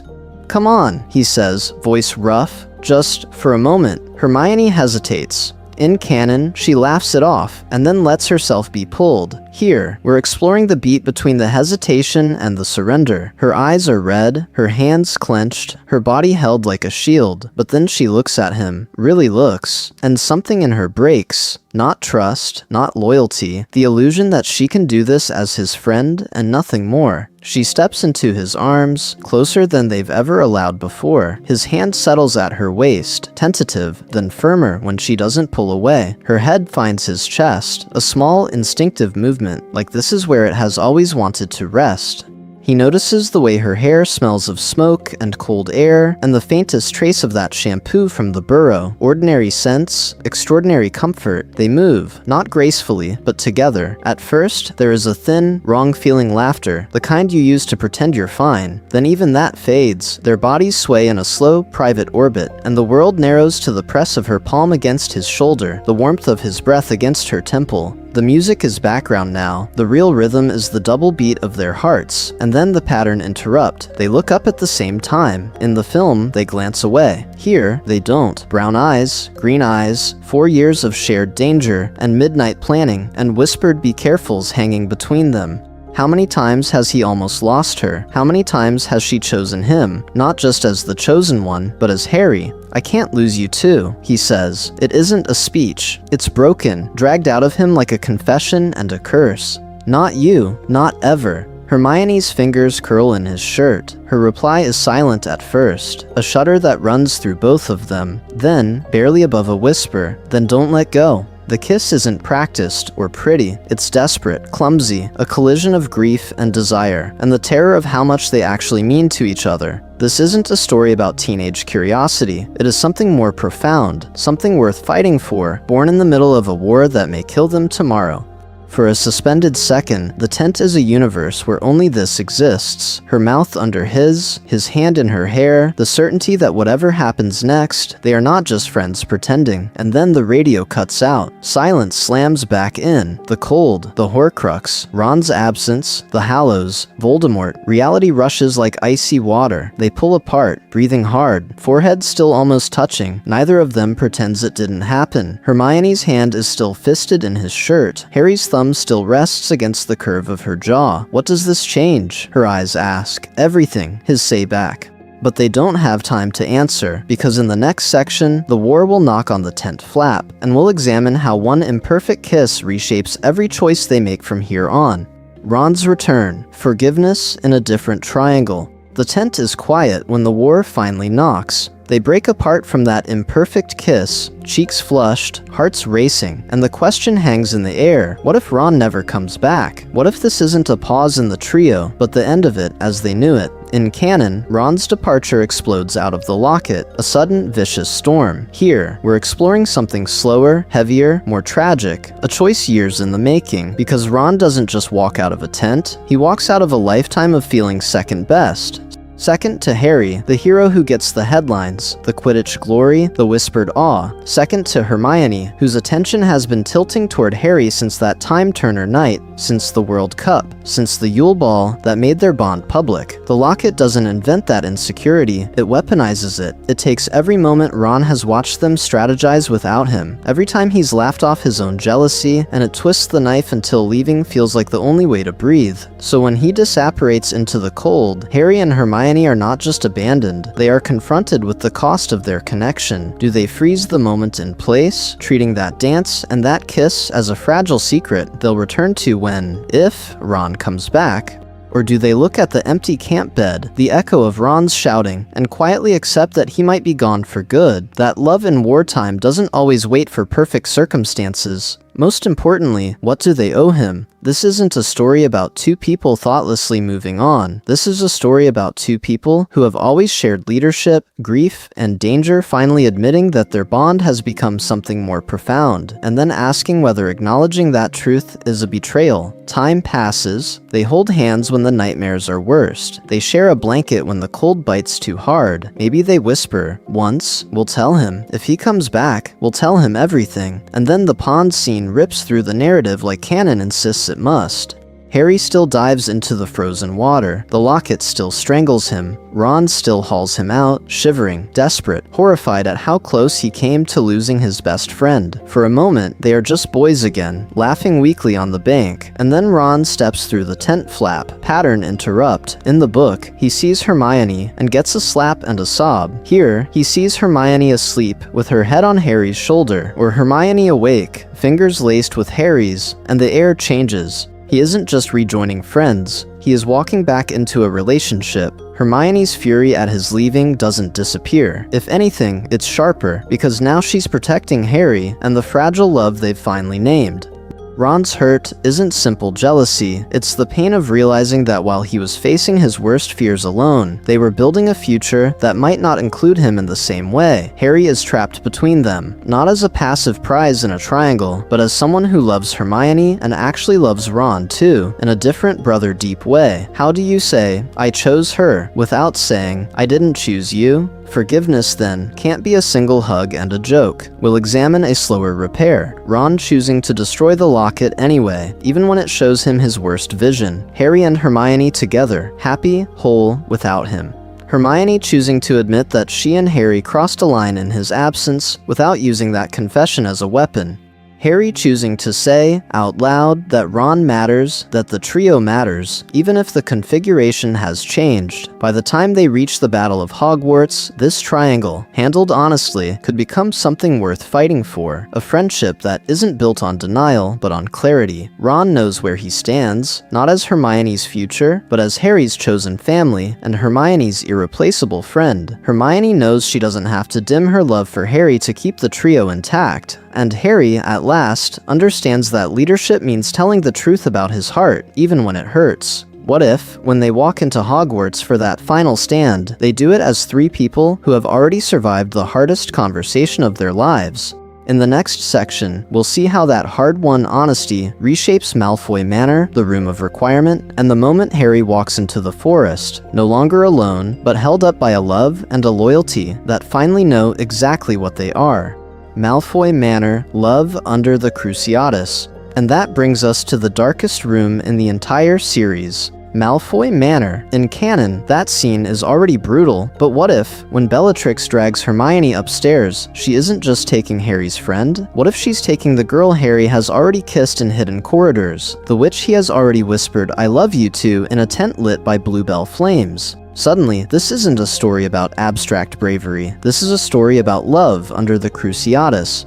Harry hits the cellar floor hard, winded, wand torn from his hand. In the film and book, he panics. Here, it's worse. He hears Hermione's first scream split the air, and something in him simply fractures. The sound is not distant, it's personal, intimate. a sound he has promised himself he will never be the cause of. His heart is hammering so loud, he can barely hear Ron shouting, Dean cursing, Griphook whimpering. All he can hear is Hermione. We're exploring a Harry whose entire war has been recentered around this one extraordinary connection. So when Bellatrix demands, "What did you take from my vault?" and Hermione's voice breaks, Harry stops thinking like a strategist. He stops thinking like Dumbledore's man. He thinks like a 17-year-old boy in love whose world is being broken upstairs. In canon, he tests the mirror fragment, calls for help, weighs his options. Here, his choices are messier, more human. He throws himself against the cellar ceiling again and again, fingers bleeding, throat raw from shouting her name. Ron is yelling too, but Harry's terror is different. It's focused, blinding. He is ready to blow their cover, to shout about Horcruxes, to offer himself up if they will just stop torturing her. Most importantly,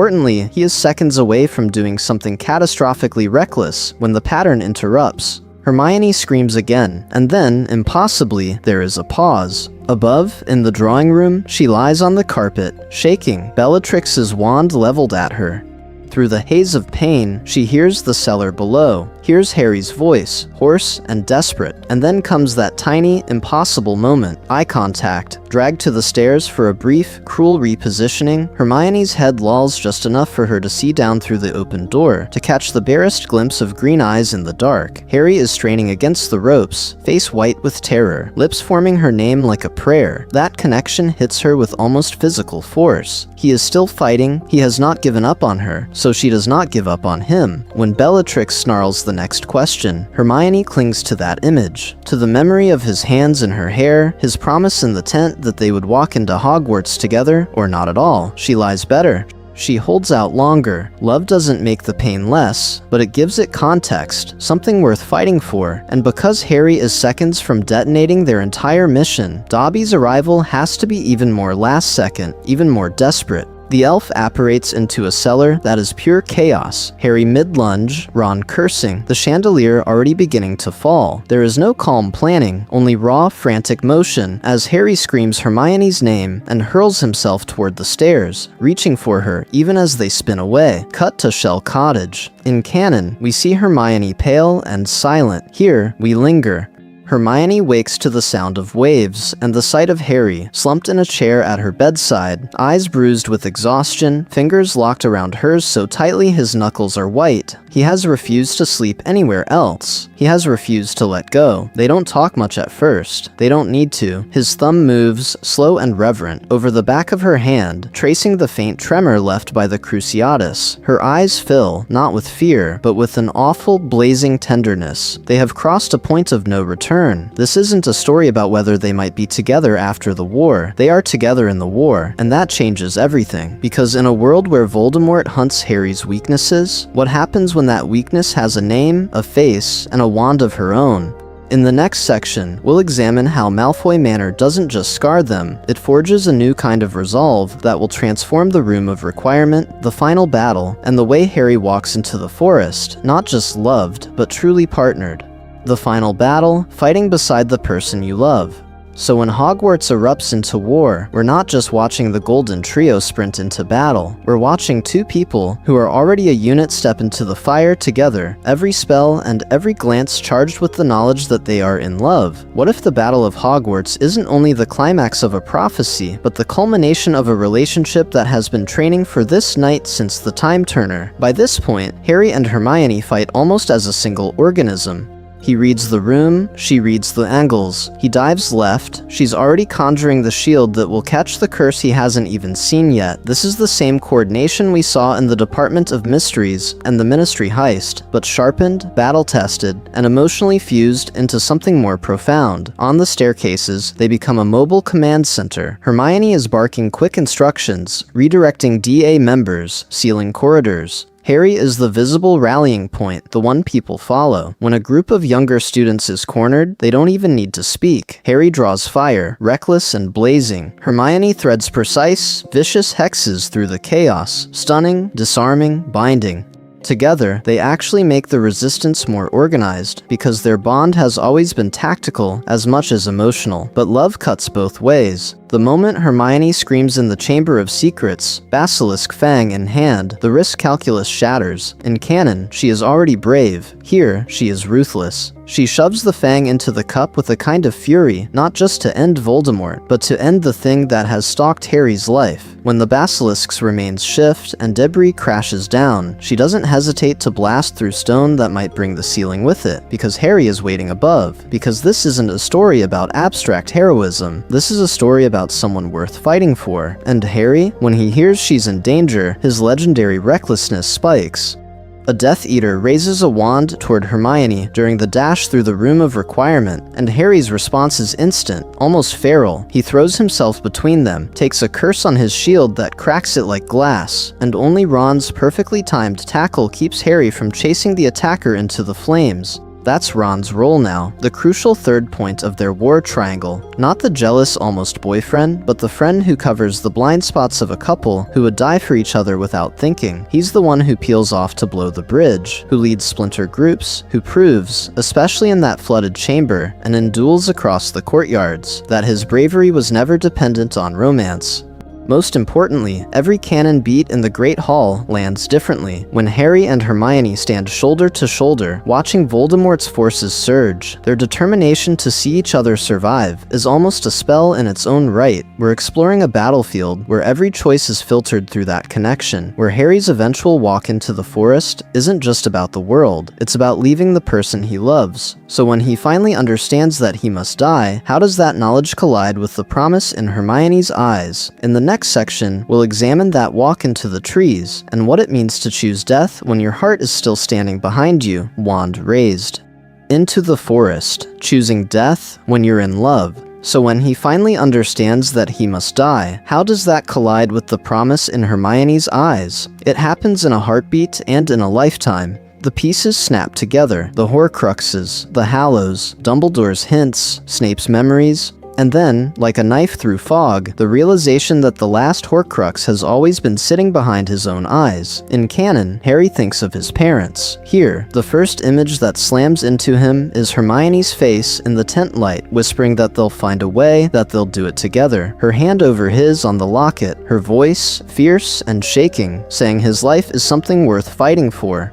What if, in this moment, the boy who has always accepted death as a possibility suddenly does not want it, not because he fears pain, but because he cannot bear what it will do to her? He staggers out of the headmaster's office with a single wild thought. Tell her, find her in the Great Hall, pull her into some dark corner, confess everything, tell her that the connection in his scar is a death sentence, that he loves her, that he is walking away from their future. This is the temptation that nearly breaks him. This isn't a story about a hero serenely accepting fate. This is a story about someone in love trying not to destroy the person he loves on the way out. We're exploring a Harry who stops on the staircase, fingers gripping the banister, because he can almost feel her noticing he's gone. He imagines the way she would look at him if she knew, the way she would argue, calculate, beg, tear apart every rule of magic to save him, and most importantly, he knows she would try to follow. So he makes the cruelest, kindest decision of his life. He doesn't tell her. Instead, he leaves something. At the entrance to the hall, he pauses, slips the Marauder's map from his pocket, and hands it to Neville with a rushed instruction. Give this to Hermione. Tell her I trust her. Across the crowded benches, their eyes meet for a fraction of a second. She frowns, confused, because there is something final in the way he looks at her, something that feels like goodbye, even though he says nothing. Then, the forest. The chill, the shadows, the way every step feels like walking away from the life he could have had. Quiet mornings with Hermione, debates over ministry reforms, laughter at their children racing down platform 9 3/4. The resurrection stone turns in his fingers, and his parents, Sirius, Lupin appear. But behind them, in his mind, walks the ghost of that future with her. He could choose it. He could run. He doesn't, because this isn't a story about escaping death. It's about laying down something more profound, the chance at ordinary, extraordinary love. He walks on, hears Voldemort's voice, closes his eyes. The green light hits. He falls. And as the world goes dark, the question isn't only will he come back, it's this. If he doesn't, what will this choice do to Hermione Granger, left in the castle with a map, a war, and a love that never got to say goodbye? After the fall, Hermione's perspective on Harry's death. Hermione is in the courtyard when the world ends. Voldemort's voice is echoing, the giants are roaring, the rubble of Hogwarts is still smoking, but all of it blurs the moment Hagrid stumbles into view, cradling Harry's body. The frame tightens, sound drops out. What if, in that instant, the brightest mind of her generation simply cannot compute what she's seeing? Her brain, trained to analyze, to categorize, to solve, just refuses. That isn't Harry. It can't be Harry.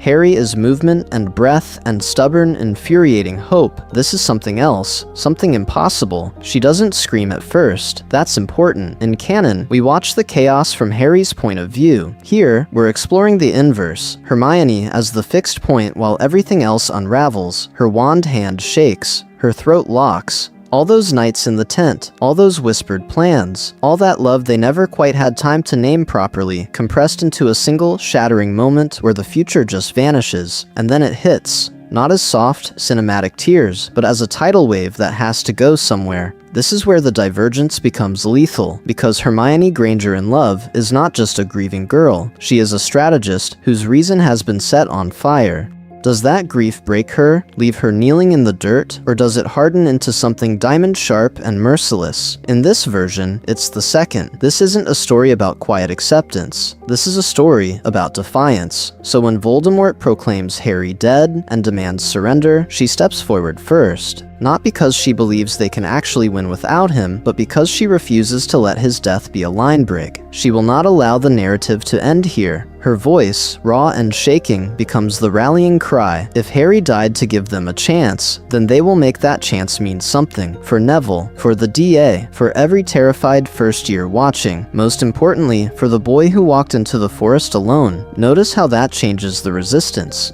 In canon, it's Neville's speech that ignites the final stand. Here, it's Hermione and Neville together, grief and courage braided into a single front. When she lifts her wand, others follow, not out of naive hope, but out of shared, furious refusal. Death has taken enough, and then the pattern shatters. Harry moves. The whiplash is brutal. One heartbeat she is planning to die. The next, he is alive. The lie revealed, the battle erupting again. For us, as viewers, that twist is powerful. For Hermione, it is seismic. Relief slams into rage. Love crashes into betrayal. She wants to kiss him and hit him in the same breath. Maybe she does one and promises the other for later, because ethically, Harry's choice is complicated. She will understand eventually why he didn't tell her about the walk into the forest. He needed her to keep fighting, not to cling. He was protecting her, and in his mind, protecting the mission. But understanding doesn't erase the wound. He denied her the chance to say goodbye. He decided, unilaterally, that she would live with that. After the war, that becomes a fault line between them. They've always shared leadership, now they have to share the cost. We'll examine how trust, once cracked by a choice like that, doesn't magically reset with victory, because love in wartime is never clean.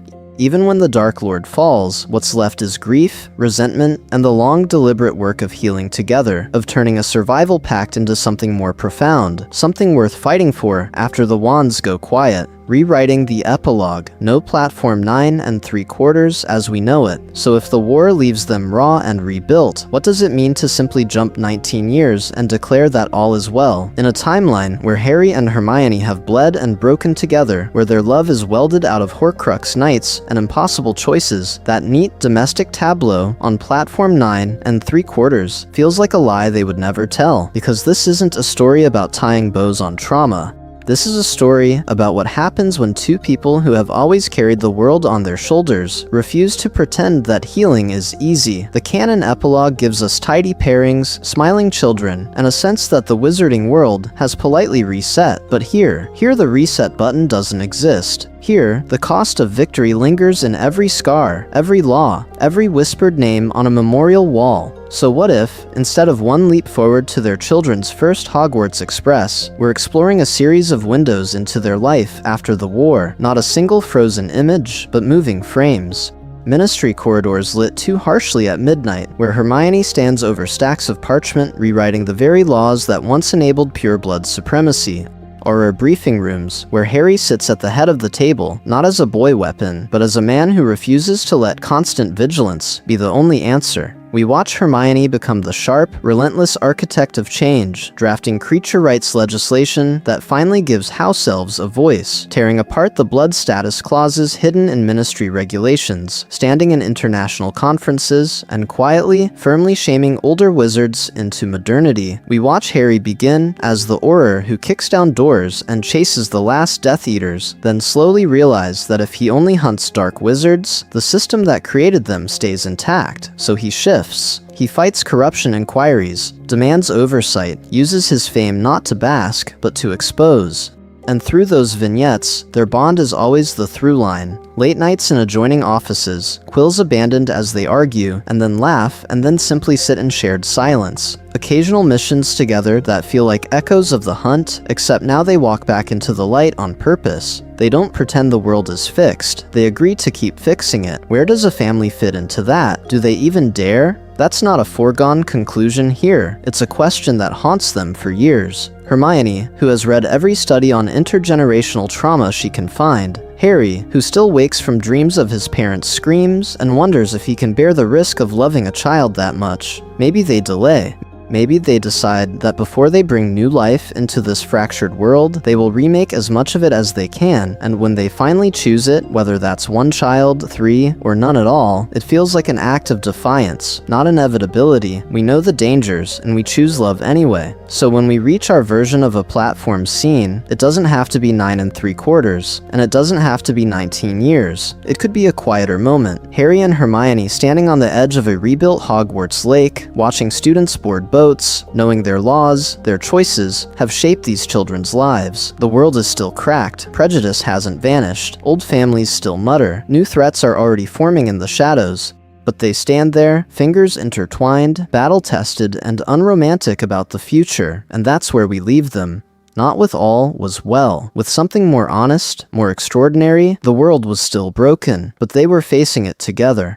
Ron Weasley, unbound. Who does he become without Hermione? And as Harry and Hermione face that broken world together, another question rises from the quiet. Where does that leave Ron Weasley? Because this isn't a story about Ron being discarded, or losing a girl to the chosen one. This is a story about what happens when the boy who always felt like the sidekick finally steps out of the shadow of a pairing that, in canon, defined his adulthood. What if removing the expectation of Ron and Hermione doesn't erase him, but actually frees him? We're exploring a Ron whose worth is no longer measured against Harry's legend or Hermione's brilliance, and no longer tethered to the idea that his happy ending must be romantic with her. Remember that locket in Deathly Hallows, hissing his deepest fears back at him? You were least loved. You were second best. In this timeline, that confrontation still happens. He still destroys it, but the aftermath is different. There's no quiet assumption that, one day, Hermione will prove his value by choosing him. So what does he do with that freedom? We'll examine several paths, each one canon consistent, each one highlighting something extraordinary that was always there. Maybe he follows Harry into the Auror office, and without the distraction of a fragile, unresolved romance, becomes the kind of Auror people whisper about in admiration, reckless in the field, brilliant under pressure, the one who dives in first because he trusts his instincts and his team. Or perhaps that Quidditch talent we glimpse at Hogwarts doesn't fade. He joins the Chudley Cannons, finally drags them out of the league basement, and discovers that under the nerves is a leader who can command a stadium. Alternatively, picture him shoulder to shoulder with George at Weasley's Wizard Wheezes. In canon, Ron's humor is often defensive. Here, it becomes creative, healing. He channels war trauma into inventions that protect students, prank bigots, and keep laughter alive in a world that desperately needs it. Or imagine him working with Professor McGonagall to rebuild Hogwarts security, turning his experience with traps, chessboards, and secret passages into a career that makes the castle safer than it has ever been. But none of that happens without emotional healing. How does Ron actually process years of feeling like the third wheel, then watching Harry and Hermione fall in love for real? There would be anger, distance, maybe a period where he throws himself into work or Quidditch just to avoid the burrow at Christmas. Yet most importantly, time and shared scars do their work. The boy who once walked out of the tent can finally look at them and see not the couple who replaced him, but the siblings who survived the same war. And his own romantic future, it's not an afterthought, it's something more profound. Maybe he bonds with a fellow Auror over late-night stakeouts and shared near misses. Maybe a foreign Quidditch teammate from Bulgaria or Brazil challenges his worldview and refuses to let him hide behind jokes. Whoever she or he is, the point is that Ron enters that relationship as a self-assured adult, not as the insecure friend trying to catch up. So when we imagine Harry and Hermione choosing each other, we're not stealing Hermione from Ron. We're asking what if all three of them were allowed to grow toward the lives that fit them best. For Harry and Hermione, that's a love forged in battle and books. For Ron, it's the realization that he was always more than the best friend. He was something worth fighting for, all on his own. And in the next section, we'll finally pull back and ask, what does this altered golden trio mean for the wizarding world itself?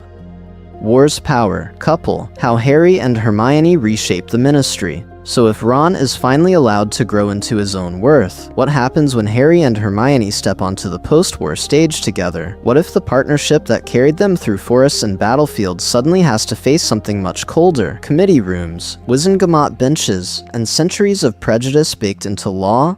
This isn't a story about two war heroes quietly taking their medals and disappearing. This is a story about what they do with the power their survival actually gives them. Hermione walks into the rebuilt Ministry with a scroll of plans already in her head, binding protections for werewolves so no one lives Remus Lupin's life again, a house elf emancipation act that turns SPEW from a school project into a legal revolution, ironclad equality guarantees for Muggleborns, and most dangerously, a systematic dismantling of every blood purist structure that ever let a Tom Riddle or a Lucius Malfoy thrive. And she doesn't stop at the Ministry. We're exploring a Hermione who looks at Hogwarts and sees the battlefield beneath the nostalgia.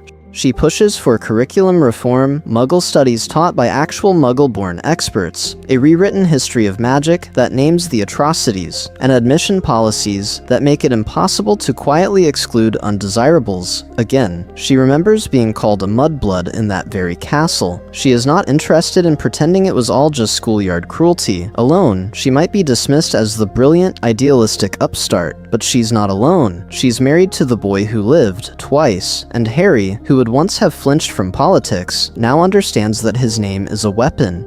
When he stands beside her in the atrium and says calmly that he owes his life to a werewolf, that a house elf saved his skin at Malfoy Manor, that his brightest moments of love and safety came from Muggle-born and Muggle-raised people, it becomes a lot harder for the old guard to roll their eyes and wait her out. Their styles complement each other with almost frightening precision. Hermione is the architect, drafting legislation, anticipating loopholes, building coalitions with people like Kingsley and Andromeda Tonks. Harry is the moral compass and the public face, the one who can look into a crowd and say, I know what it is to be locked in a cupboard, to be told you are less, to be used as a weapon, and have the room fall silent. When courage meets brilliance, when trauma meets theory, when love meets law, something extraordinary happens, but the resistance is real. Pureblood blocks in the Wizengamot quietly stall her bills. Senior bureaucrats bury her memos under procedural review. Even some former Order members urge them to let things go back to normal, as if normal was not exactly what created Voldemort. The battle shifts from curses to subcommittees, from Death Eaters to Daily Prophet hit pieces implying Hermione is dangerous, ungrateful, too radical. And here's the deeper question, can their bond survive a war with no clear victory line? Because most importantly, the fight after Voldemort, the fight to build a just society, is slower, pettier, more exhausting than any duel. It asks them to keep choosing each other through late-night arguments over strategy, through public backlash, through the temptation to compromise. In the next section, we'll examine exactly how that pressure reshapes their private life, marriage, children, and whether love born in crisis can endure in the long, quiet aftermath of war. Hogwarts Reborn, Professor Granger Potter. But while their home life bends under that pressure, Hogwarts is waiting in the background like an old, half-healed scar. What if their marriage doesn't just survive the post-war world, but circles back to the castle that made them and nearly broke them? This isn't a story about Harry and Hermione riding off into a quiet, private happily ever after.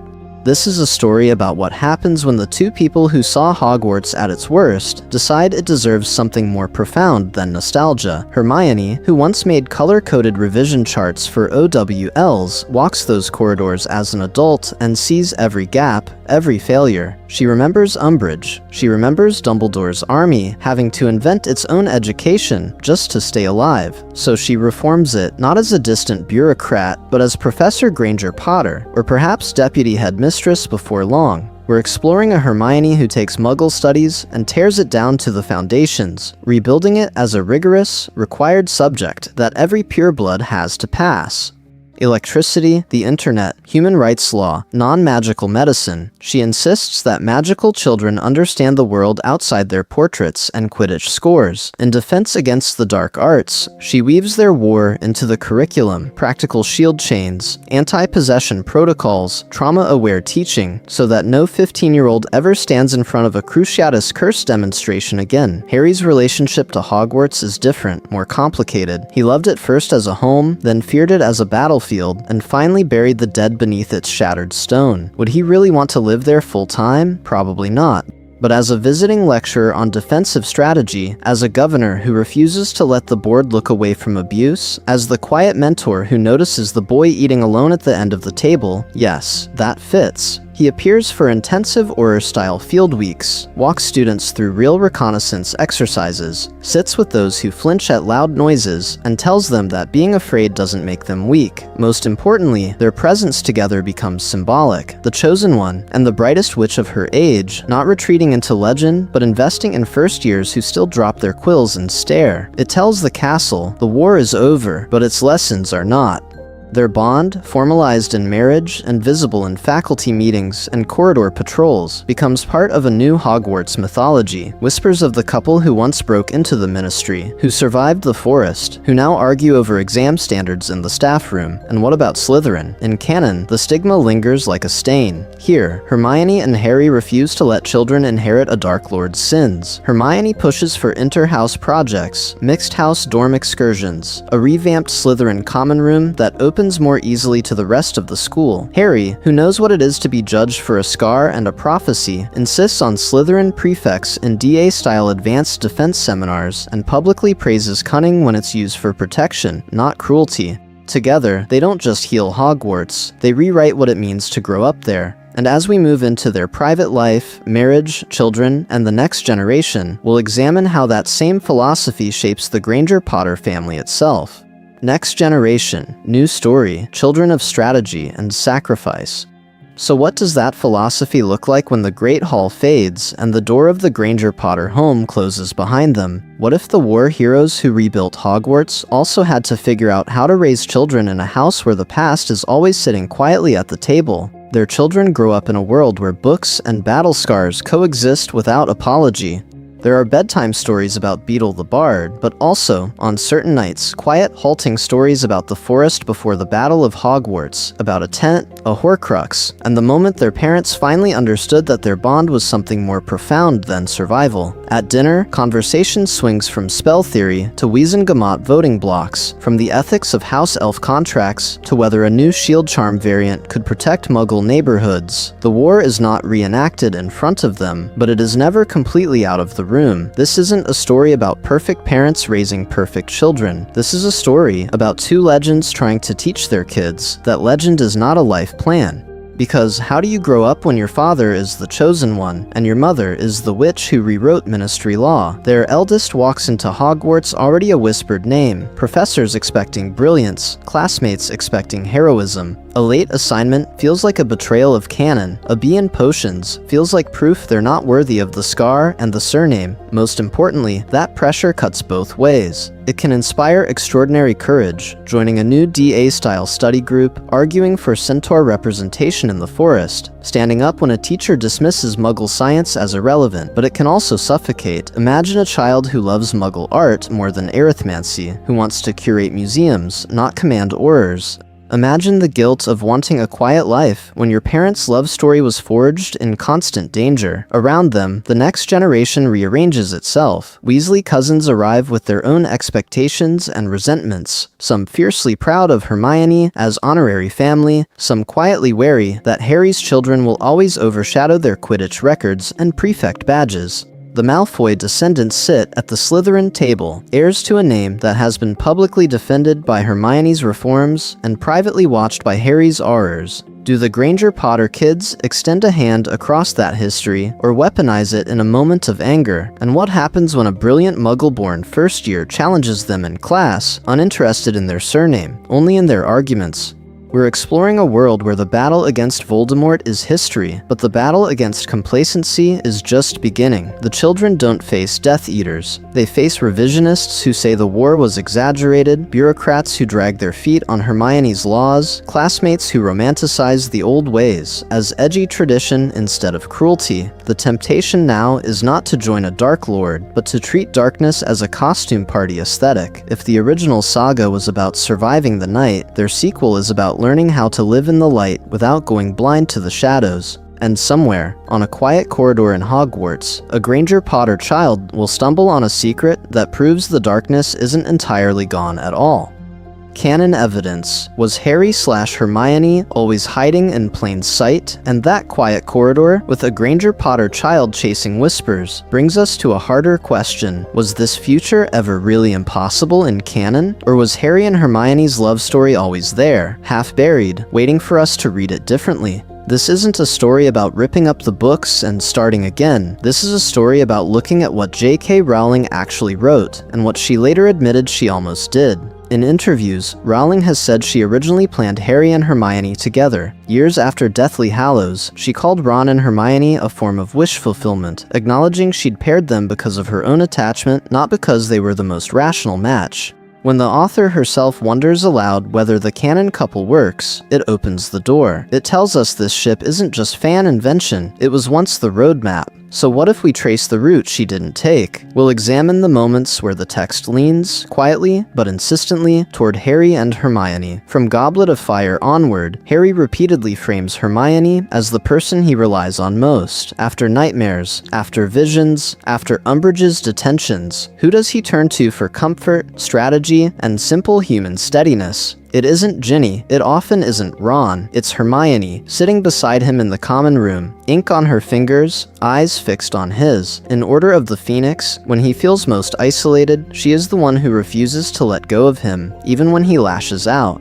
Then there's the Horcrux hunt. Canon gives us something extraordinary. Hermione is the only one who never leaves Harry's side. Through cold, hunger, despair, she chooses him again and again. The tent becomes their world. Shared glances over maps, whispered plans, quiet watches by the fire. If we strip away our knowledge of the epilogue and simply ask, where does the emotional gravity point? The answer is clear. It points to them, together, as a unit. The films caught that gravity. Deathly Hallows. Part 1 adds the infamous dance scene. Harry, desperate to lift Hermione's spirits after Ron's departure, pulls her into a clumsy, tender sway in the half-light. The camera lingers. The music softens.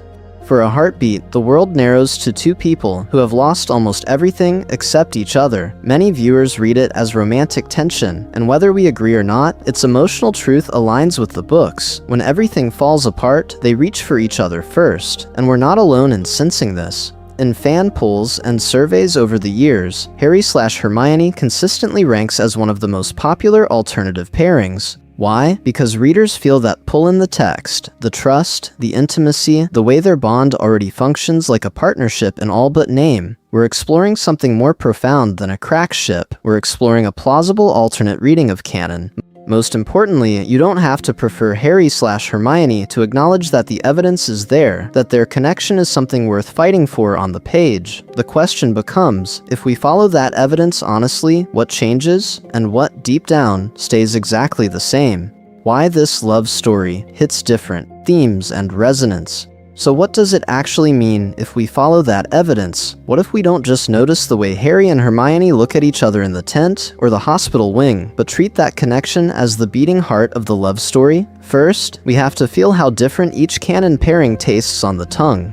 Ron and Hermione are friction and fire. This is a story about opposites clashing, arguing, needling each other into growth until the sparks finally catch. Harry and Ginny are warmth and home. This is a story about stepping out of the war for a moment, finding someone who represents the life he was always denied, Quidditch and jokes, and the Burrow's kitchen. But Harry and Hermione together, that's partnership under fire. That's choosing your equal in the very worst conditions, and refusing to let go. In that frame, the saga leans harder into the power of chosen family. Harry doesn't just find a family with the Weasleys. He builds one day by day, with the girl who stands beside him in every crisis.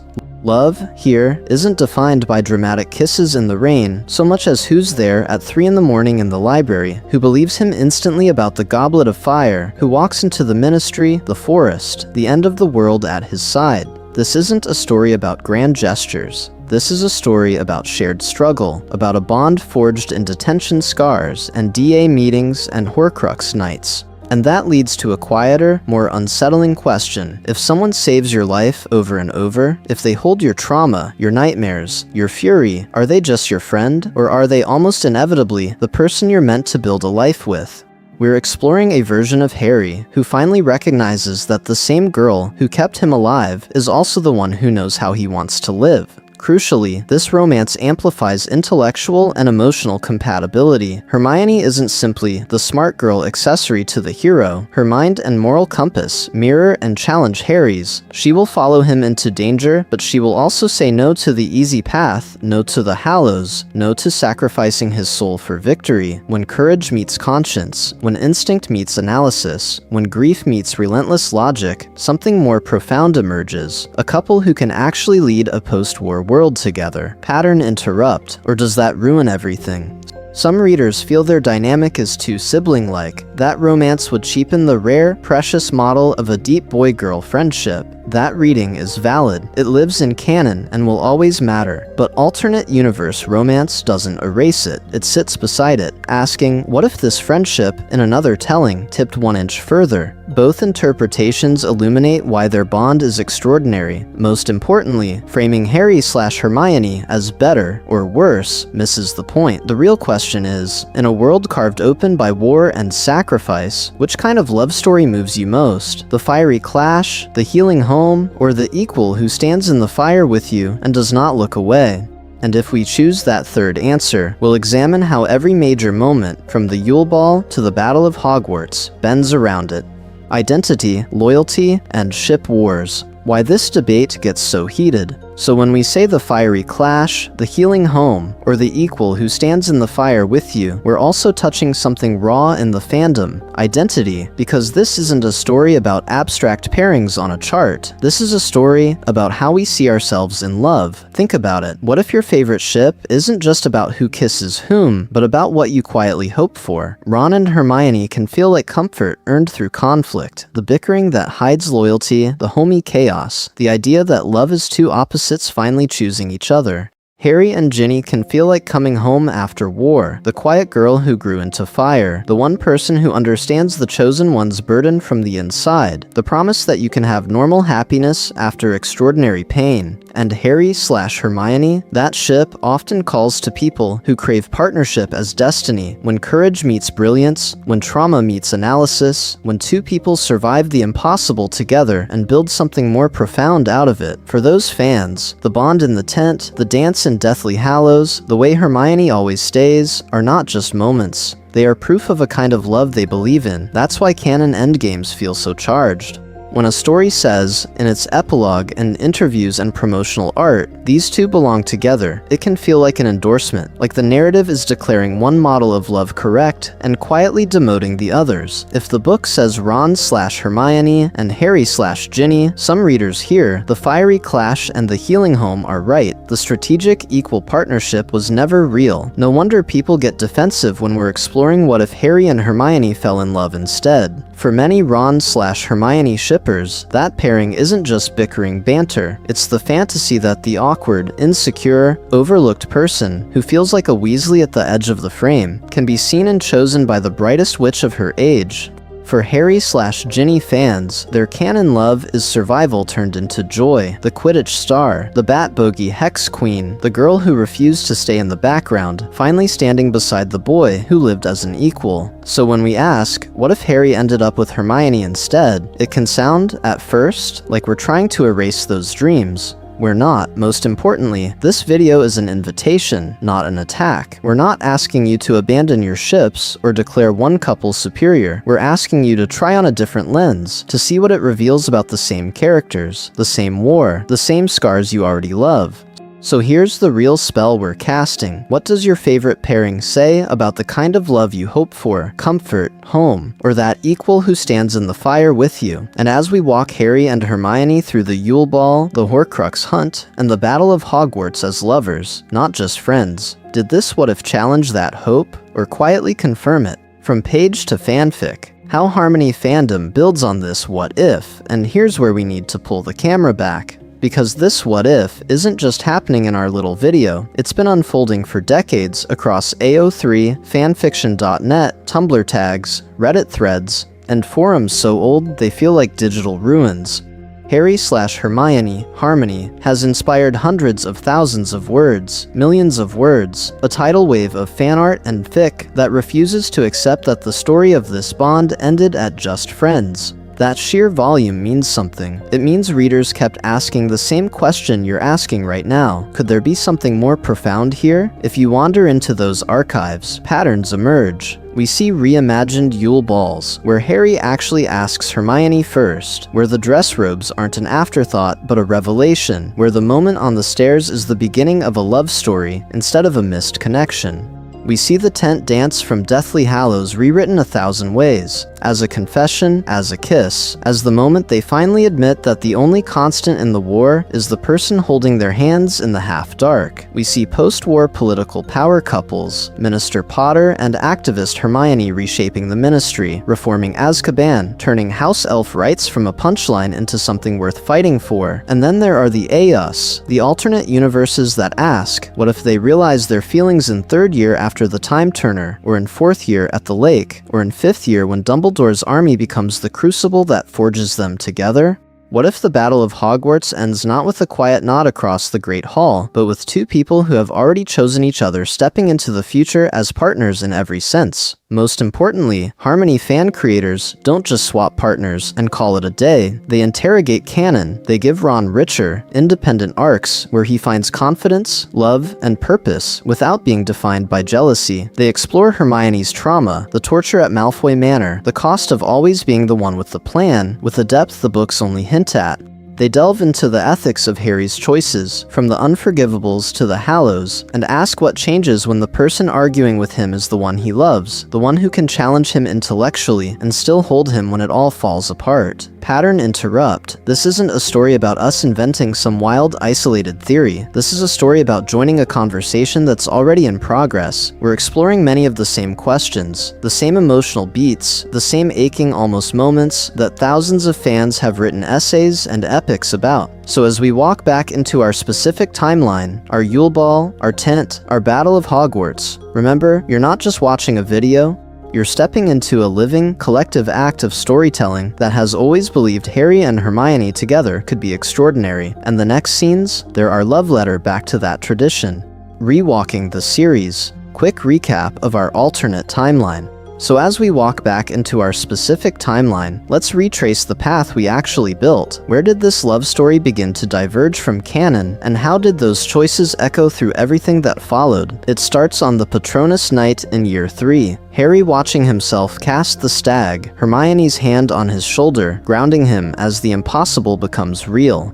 In our version, that isn't just awe, it's the first spark of, you and I together can do what no one else can. What if that revelation doesn't fade with the Time Turner's last turn, but lingers as letters, questions, a quiet obsession with why their magic synchronizes so perfectly? By the time we reach the Yule Ball in year 4, that spark has a shape. Instead of Hermione waiting for someone else to notice her, we're exploring Harry noticing her first. He believes him about the goblet. She becomes his strategist, and when he asks her to the ball, it's not a backup plan. It's a declaration. Public, risky, tender. For Ron, this is the first fracture, real jealousy, the sense that the two people he loves most are forming a bond he can't quite enter. Year 5 deepens the fault lines. In the Department of Mysteries, with prophecy dust in the air and death inches away, Harry almost says it. Hermione, half-conscious on the floor, hears just enough to know that his fear of losing her is something more profound than friendship. They don't name it yet, but after that night, their partnership in the DA in Grimmauld Place, in quiet corridor arguments, is charged. Ron oscillates between resentment and shame, beginning the long road toward independent growth. Then, the Tower Night in Year 6, Dumbledore dying, the sky split by green, and on that windswept battlement, Harry clings to Hermione like an anchor. This isn't a story about replacing canon events. This is a story about recentering who Harry reaches for when the world collapses. Their grief becomes shared leadership in the war, and Ron, forced to watch from just outside the circle, eventually chooses to step away, find his own courage, and come back on his own terms. In Year 7, the tent dance is no longer ambiguous. It's a choice. They're exhausted, hunted, a Horcrux pulsing nearby, and they finally let themselves say what's always been true. They are in love, and that love is something worth fighting for. The Horcrux hunt shifts from bleak endurance to a fragile, luminous partnership. Malfoy Manor becomes more desperate, more vicious, because the Death Eaters understand that breaking them means breaking the war's emotional core. By the Battle of Hogwarts and the post-war world, that core has remade everything. The Triwizard tasks were solved by a duo, not a boy alone. The Ministry reforms are led by a chosen one who refuses to work without the brightest witch of her age at his side. Ron stands not as a consolation prize, but as a man who has wrestled with jealousy and chosen loyalty anyway. Most importantly, the emotional through line holds. Two people who kept choosing each other, in classrooms, in forests, in battlefields, finally daring to name that choice as love. As we move into our final reflection, hold this timeline in one hand and canon in the other. Which moments feel truest to who Harry and Hermione actually are? And what if the version that feels most honest is the one where they walk out of the war not just alive, but together? What we gain, what we lose, weighing this, what if, against canon. So now we're holding two timelines at once, the one where Harry and Hermione finally choose each other and the one we grew up with. What do we actually gain, and what do we quietly lose when we let this what if breathe alongside canon? First, what this alternate pairing adds is not just a different set of kisses in the common room, it adds a central love story rooted in shared trauma and shared strategy, a romance built in classrooms and battlefields and hospital wings, where every plan for survival is also a promise to stay together. This is a story about two people who have already carried each other through the Shrieking Shack, the Department of Mysteries, the tent in the woods, finally admitting that the connection we always saw was, in fact, love. When courage meets brilliance, when instinct meets analysis, when the chosen one falls in love with the girl who keeps him alive, the emotional spine of the series shifts, not away from friendship, but deeper into partnership. In that version, the post-war world changes too. A Harry who loves Hermione is a Harry who doesn't just walk away from the Ministry, he reforms it with her. We're exploring a future where his trauma and her politics collide into something more profound. Or reforms that actually stick, because Hermione writes the laws. House Elf rights that move beyond SPEW, because Harry lends his name. Hogwarts rebuilt not just as a school, but as a promise that children like them will always be believed. Love becomes a public ethic, not just a private reward. But there is a cost, and we have to name it honestly. We lose the specific flavor of Ron and Hermione's bickering to lovers arc, the jealousy over Crumb, the Yule Ball sting, the slow, messy realization that the boy who drives her mad is also the boy she wants.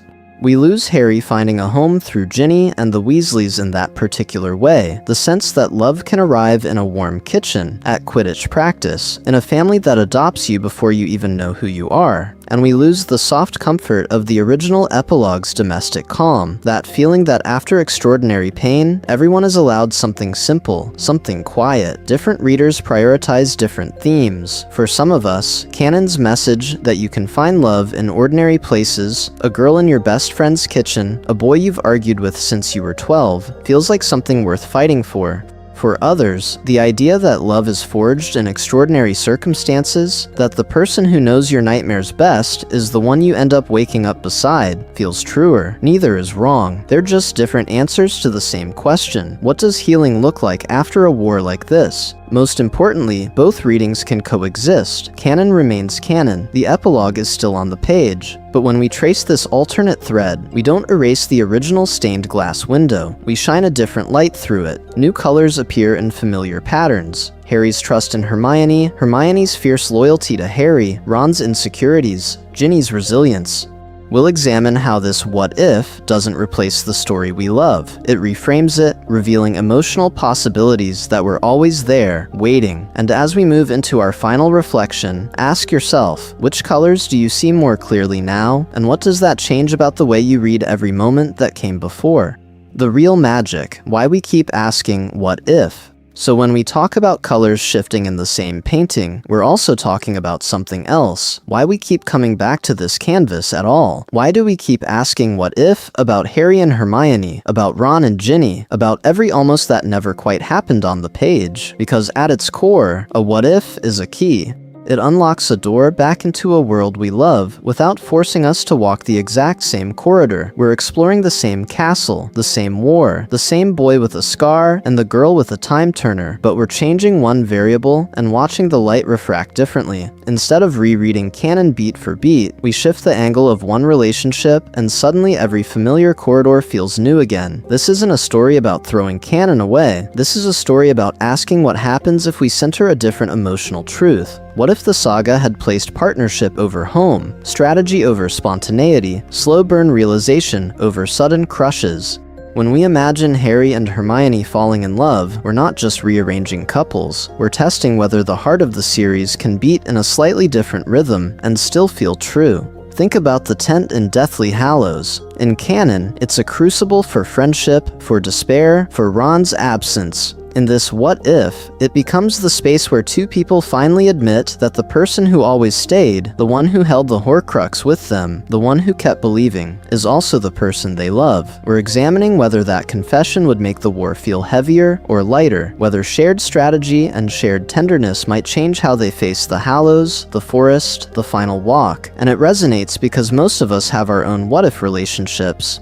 The friend who might have been more if timing had shifted by a single summer. The path not taken because we were too young, too scared, too loyal to the life we already knew. When we watch Harry and Hermione almost reach for each other in the common room, or dance in that tent in the film, we see echoes of the glances we ignored, the confessions we swallowed, the bonds we chose not to test. By spinning these alternate threads, we practice empathy in multiple directions at once. To imagine Hermione as Harry's partner in love as well as war, we have to think more deeply about her fears of failure, his terror of loss, Ron's aching sense of being left behind, Ginny's quiet resilience. Every version of the story forces us to ask, what does each of them need, and who are they allowed to become if one choice tilts another way? Most importantly, this process reminds us that characters, like people, contain more than one possible future. When we hold canon in one hand and the what if in the other, we're not just playing with romance. We're admitting that love, in all its forms, is something worth fighting for, revisiting, reimagining. And if one small shift between Harry and Hermione can reveal this much, what happens when the next what if doesn't come from the author at all, but from you, from the comments, from the collective imagination that refuses to let this world stay fixed on the page? Hold that thought, because where this story goes next might be written by all of us. Your turn. Would you choose harmony over canon? So let's turn that around now. If the next what if really does come from you, what do you actually choose? When you look at this Harry and Hermione walking hand in hand from the Time Turner night to the Yule Ball, from the graveyard to the tent, does their slow burn love story feel more or less true to who they always were in canon? Does it feel like we've twisted them, or like we've simply turned up the volume on a connection that was already humming under every late night study session and every desperate hug in the hospital wing? Which moment in this alternate timeline hit you hardest? Was it Harry choosing Hermione as what he would sorely miss in the lake, and finally saying the words the books never let him say? Was it the Horcrux hunt when the dance in the tent is no longer an almost romantic ghost, but a real, painful, necessary intimacy? Or was it something quieter? Hermione's hand on his wand arm before a duel, Harry wordlessly sliding a cup of tea toward her after a nightmare, that made you think, yes, this is love. Now hold that beside canon. If you had to pick, do you prefer the original epilogue on Platform 9 3/4, Harry with Ginny and Hermione with Ron, or our reimagined post-war world, where the Chosen One and the brightest witch of her age rebuild the Ministry together, which feels like the more satisfying ending to their arc, and why? Is Ron's alternate path, confronting his jealousy, stepping into his own legend without standing in their shadow, something that heals your old frustrations with his character, or does it leave you missing the messy, imperfect romance he had with Hermione on the page? And what about Ginny? In your version of this world, is she a Quidditch star who refuses to be defined by who she dates, a war hero who finds love elsewhere, or the friend who looks at Harry and Hermione together and says quietly, "Of course"? How would you write her so that her agency, her fire, her story still feel like something worth fighting for? This isn't a story about proving one ship right and another wrong. This is a story about how we're exploring themes, trauma, loyalty, chosen family, the cost of war, through different lenses. So in the comments, can we keep the debate focused on ideas and interpretations rather than attacking other fans? Can we talk about why certain moments read as romantic or not to us, without deciding that one reading makes someone a real fan? Most importantly, what are the scenes we didn't tell that you can already see? The missing Yule Ball balcony conversation, the letter Harry writes Hermione before the forest, the first quiet breakfast they share in a rebuilt Hogwarts. Share your own headcanons, your alternate turning points, your one-line fixes that would have changed everything, because this conversation doesn't end when the video cuts to black. It continues in the comments you leave, the fix you write, the meta you post, and in the next section, we'll examine where this Harmony timeline might lead if we follow it all the way past the epilogue into a future the books never dared to show. Behind the scenes, how we built this alternate timeline into a future the books never dared to show. Before we race there, we need to do something unusual for a what if video. We need to pull back the curtain, because this isn't a story about throwing canon out the window. This is a story about seeing how little we actually have to move for everything to feel different. Our guiding principle was simple: change only what must change. We keep the time turner, the Triwizard tasks, the Horcrux hunt, the Battle of Hogwarts. We keep Lily's sacrifice, Dumbledore's secrets, Voldemort's obsession with conquering death. The war still rises and falls along the same spine. What shifts is the emotional lens, who Harry reaches for in the dark, whose hand he holds when the world is ending, whose voice actually pulls him back from the edge. So how did we choose our divergence points? We went hunting for moments where the bond is already there on the page. Harry and Hermione alone by the lake, in Prisoner of Azkaban, watching his Patronus blaze across the water. The tent in Deathly Hallows, when she stays after Ron leaves, and the silence between them is loud with everything they are not yet saying. The Yule Ball corridor, where in canon he's angry and distracted, but where one more beat of awareness could turn frustration into confession. High stakes, high intimacy, already together. Then we ask, what if one sentence, one touch, one decision lands half a step to the left? From there, the structure of the episode mirrors how our own minds test different lives. First, analysis. We'll examine what canon gives us, what each character believes about love, loyalty, and sacrifice in that moment. Then, a dramatized vignette. We drop you inside a corridor, a tent, a hospital wing, and let you feel the altered heartbeat of the scene. Finally, consequences. We pull back out and track the ripples, Ron's jealousy sharpening, the Horcrux hunt softening in some ways and hardening in others, the Battle of Hogwarts becoming not just a war story, but a story about protecting something more profound. Most importantly, we set hard constraints. Hermione's ethics do not evaporate just because she loves Harry. She still refuses the easy lie, still fights for house elves, still questions power. Harry's self-sacrifice doesn't disappear. If anything, loving her makes it more dangerous, because he is even more willing to walk into the forest alone. Ron's loyalty is never erased or turned into a joke to justify the ship. His hurt is real, his growth is real, his return to that frozen pond is still something worth fighting for.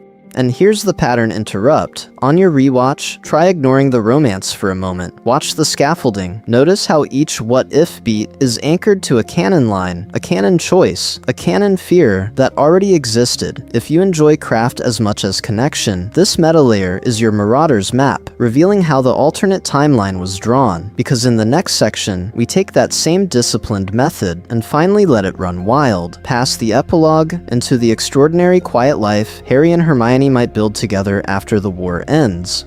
If you want more what-if worlds, and if that quiet post-war kitchen or that late-night ministry office made you think, wait, what if we kept going? That's not an accident. This isn't a story about one isolated Harmony daydream. This is a story about building an entire shelf of alternate timelines, each one as disciplined, as canon-aware, and as emotionally intense as this. If you felt yourself tracking the Patronus mechanics, the Horcrux logistics, the way one confession at the Quidditch World Cup could ripple all the way to the Battle of Hogwarts, imagine applying that same slow burn, book-by-book lens to other fault lines. What if Ginny had been the one in the forest with Harry when he faced Voldemort? What if Draco actually took Dumbledore's life on the Astronomy Tower? What if Lily survived and had to raise a boy who was famous while she was haunted? We're exploring not just romance, but the entire architecture of cause and effect.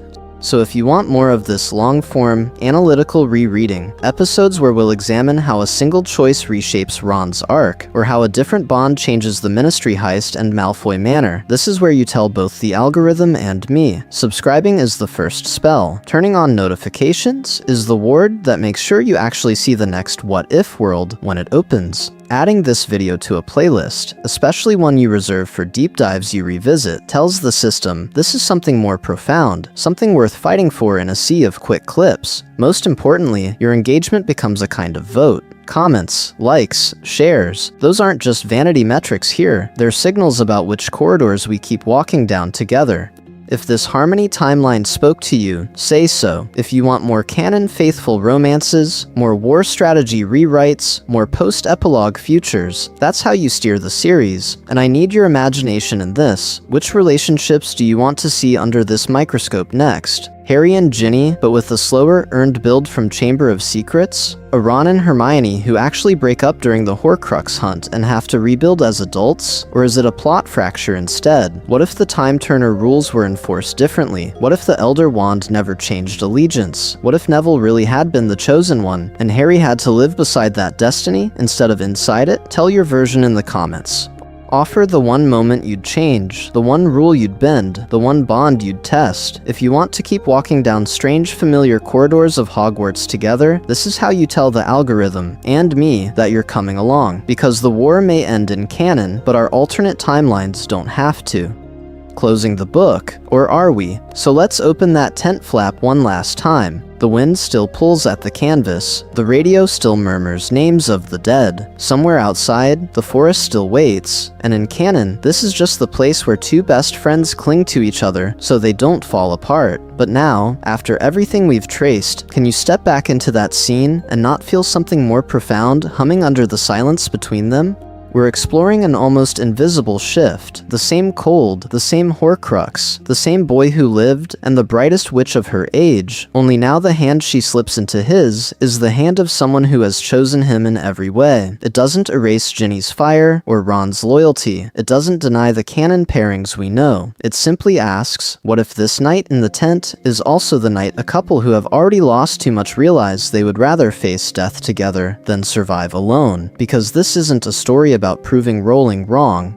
It's a story about looking at what was always there in the text. The way Hermione is the only one who never leaves the Horcrux hunt. The way Harry trusts her with his life without even thinking. The way their bond is built not on prophecy or crushes, but on shared choices, shared costs, shared courage. Most importantly, it's a story about love in action, whether you read that love as romantic or not. In one universe, Harry marries Ginny and Hermione marries Ron, and the epilogues, All Was Well, settles over Platform 9 and 3/4, like a spell we all quietly accept. In another, Harry and Hermione step through that same barrier with children who carry her eyes and his messy hair, while Ron has had the space to become something extraordinary on his own terms. In 1,000 fanfics, they run the Ministry together, or rebuild Hogwarts, or disappear into a quiet life of research and Quidditch and house elf rites. All of those timelines are true in the only place that matters, the place where we keep the story alive by asking what if. So we circle back to that office after the war too, papers stacked high, a half-drunk cup of tea, Harry's aura reports bleeding into Hermione's policy drafts. He looks up, she looks over, and whether you see best friends or spouses, you're still watching the same thing. Two people who chose, again and again, to stand in front of the worst the world could offer and say, together, no, that is something worth fighting for. Maybe the book closes on all was well, or maybe, just beyond that line, there's one more, that in every quiet moment after, the story kept turning because they kept choosing each other in new ways, and that, more than any canon pairing, is the invitation that never ends. You can pick up this alternate timeline like a well-worn book whenever you want, reopen the tent, the battlefield, the post-war office, and decide, for tonight, that the boy who lived, and the brightest witch of her age, finally chose to live, fully, together. The page is still waiting where you left it. End screen, one more choice, one more spell. But before you close that page, before the Hogwarts Express pulls fully out of the station in your mind, we have one more choice, one more spell to cast together.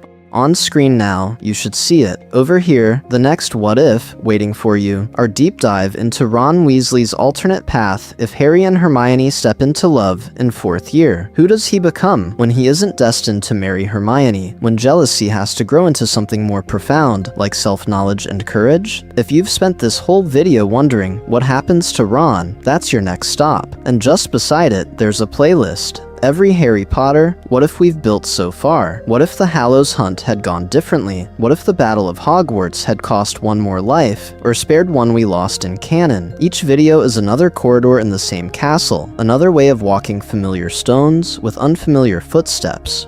Because this isn't a story about throwing canon away, this is a story about staying with it longer, turning it in the light, asking what if the connections we felt on the page were allowed to unfold all the way. Here, we're exploring the sagas we grew up with, taking them apart and rebuilding them with care, for people who like to live in the what if a little longer, who believe that love and character choices are always something worth fighting for. So before you click away, add your own spell to this timeline. Drop a single word in the comments. Harmony, if you'd choose this path, if you'd let Harry and Hermione finally say the words the text only hinted at. Canon, if you'd keep things exactly as they are, cherishing the original bonds, the original epilogue.